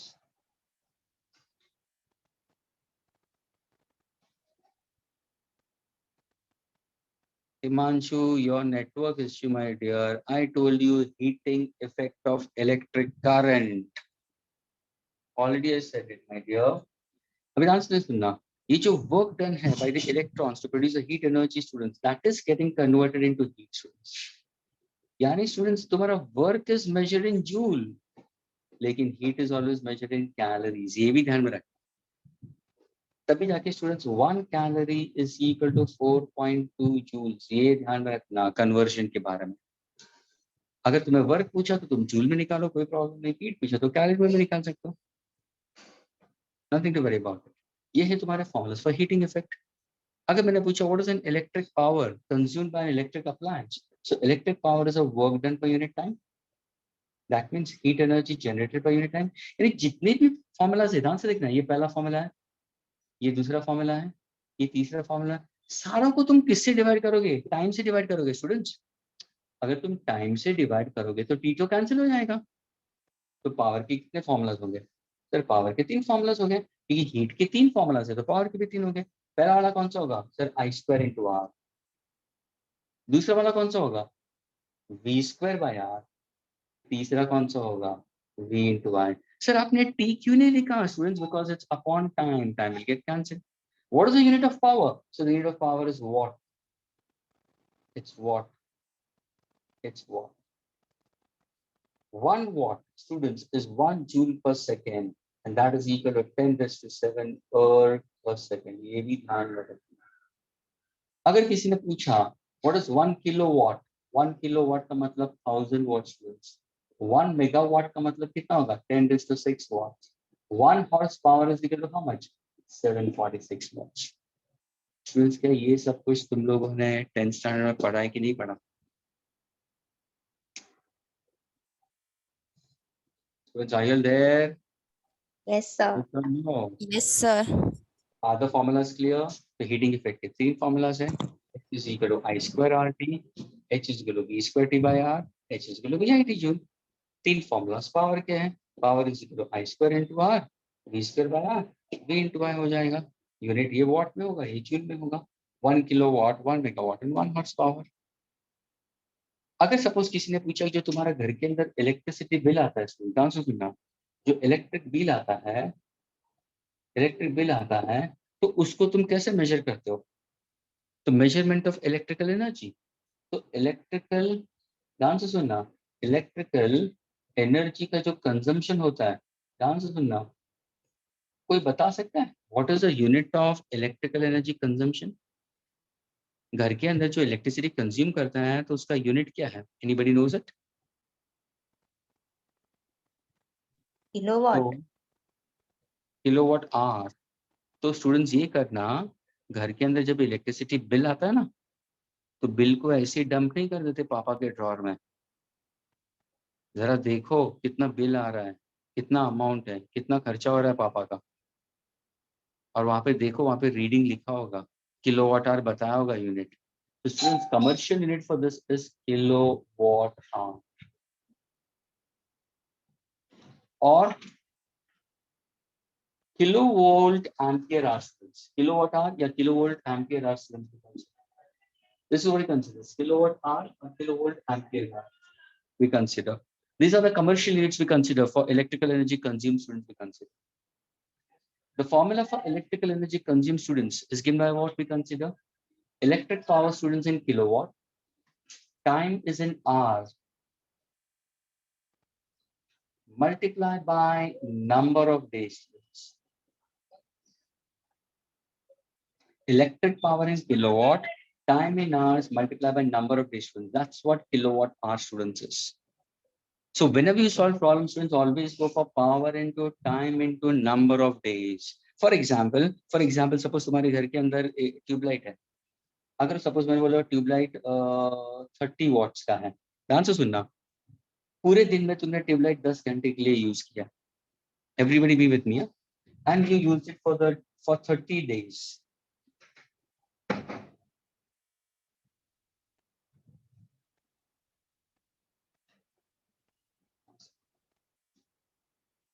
Yes, meter box में होता है, इलेक्ट्रिक मीटर बॉक्स जो घर के नीचे होता है। तो देखो, तुमने ट्यूबलाइट लिया है जो 30 वॉट का है, 10 घंटे चल रहा है दिन में, और उसको 30 डेज के लिए यूज कर रहे हो।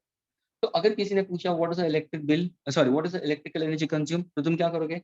सर ये तो किलोवाट में, वॉट्स टू किलोवाट्स क्या करोगे? Sir divide by 1000। kilowatts to watt multiply by 1000 watts to kilowatts divide into 10 hours into number of days. से देखो 3 0 कैंसिल हो गया। यानी students, how much is the consumption by your tubelight? 9 kilowatt hour, which is equal to 9 unit. यानी students, एक tubelight जो तुमने use किया है 30 दिन के लिए, वो 9 यूनिट कंज्यूम कर रहा है, 9 किलोवाट आवर कंज्यूम कर रहा है। और फिर तुम्हारा इलेक्ट्रिसिटी बिल देखना, ऊपर लिखा होगा रिलायंस का है या अडानी का है, तो वो चार्ज करते हैं। अगर सपोज अडानी का हुआ रुपीज 11 पर यूनिट उनका चार्ज है, एक यूनिट का 11 रुपए, तो मुझे ये बताओ, एक ट्यूबलाइट का 9 यूनिट के हिसाब से मल्टीप्लाई करो तो कितना हुआ? ₹99। यानी स्टूडेंट्स, एक महीने के लिए एक ट्यूबलाइट यूज करोगे तो 99 रुपीज का तुम्हें खर्चा होता है। वैसे सोचो, घर में 3 ट्यूबलाइट, 3 फैन, 2 वॉशरूम के अंदर ट्यूबलाइट, एक एग्जॉस्ट होगा, एक रेफ्रिजरेटर होगा, एक एसी होगा, एक माइक्रोवेव होगा, टीवी है, सेल फोन चार्जिंग है, सारे अप्लायंस को ऐड करते हुए तुम करोगे तो तुम्हारा बिल कहाँ पे जा रहा है? 1700, 1800, 1000, depending on the power consumption. ये होगा तुम्हारा इलेक्ट्रिकल पावर कंजम्पशन। क्या ये समझ में आया स्टूडेंट्स सबको? अरे हाँ या ना तो बोलो यार। Yes, sir. Yes, sir. Weird. Okay. The only thing you keep in mind, students, while solving problems onto this, see, this is something which students should actually look into it. जब भी मैं पावर का formula use करूँ ना students, एक होता है I² into R है, और दूसरा होता है V² by R। तो students, power is equal to I² into R कभी यूज करते हो तो ध्यान से सुनना, अगर जब भी 2 बल्ब्स तुम्हें सीरीज में दिए होते हैं ना, तो तो उस टाइम पे तुम यूज करना I square into R, P current constant होगा। और जब ये दो बल्ब्स तुम पैरेलल में यूज करोगे ना, तो उस टाइम पे वोल्टेज को कांस्टेंट रखना, तो यहाँ पे वी स्क्वायर बाय आर है। अगर सपोज ये बल्ब का पावर P1 है, ये बल्ब का पावर P2 है, तो स्टूडेंट्स व्हाट इज इन दोनों का कंबाइंड पावर कितना होगा मालूम है? सीरीज फॉर्मूला नहीं है। अगर इसका पावर दिया इसका, तो what is the formula? P effective is 1 upon P1 plus 1 upon P2। Capacitance का जो कंसेप्ट है ना, वैसे यहाँ पे आ रहा है। यानी स्टूडेंट्स ये बहुत इंपॉर्टेंट है, एमसीक्यूज में हेल्प होगा। अगर दो बल्ब सीरीज में दिया है, दोनों का पावर दिया और पूछा what is the effective power, तो स्टूडेंट्स पैरेलल का फॉर्मूला यूज करना। अगर दो बल्ब पैरेलल में दिया है, उनका पावर दिया है P1 P2, तो इनका P इफेक्टिव क्या होगा? P1 plus P2। ये ध्यान में रखना स्टूडेंट्स। Is this clear?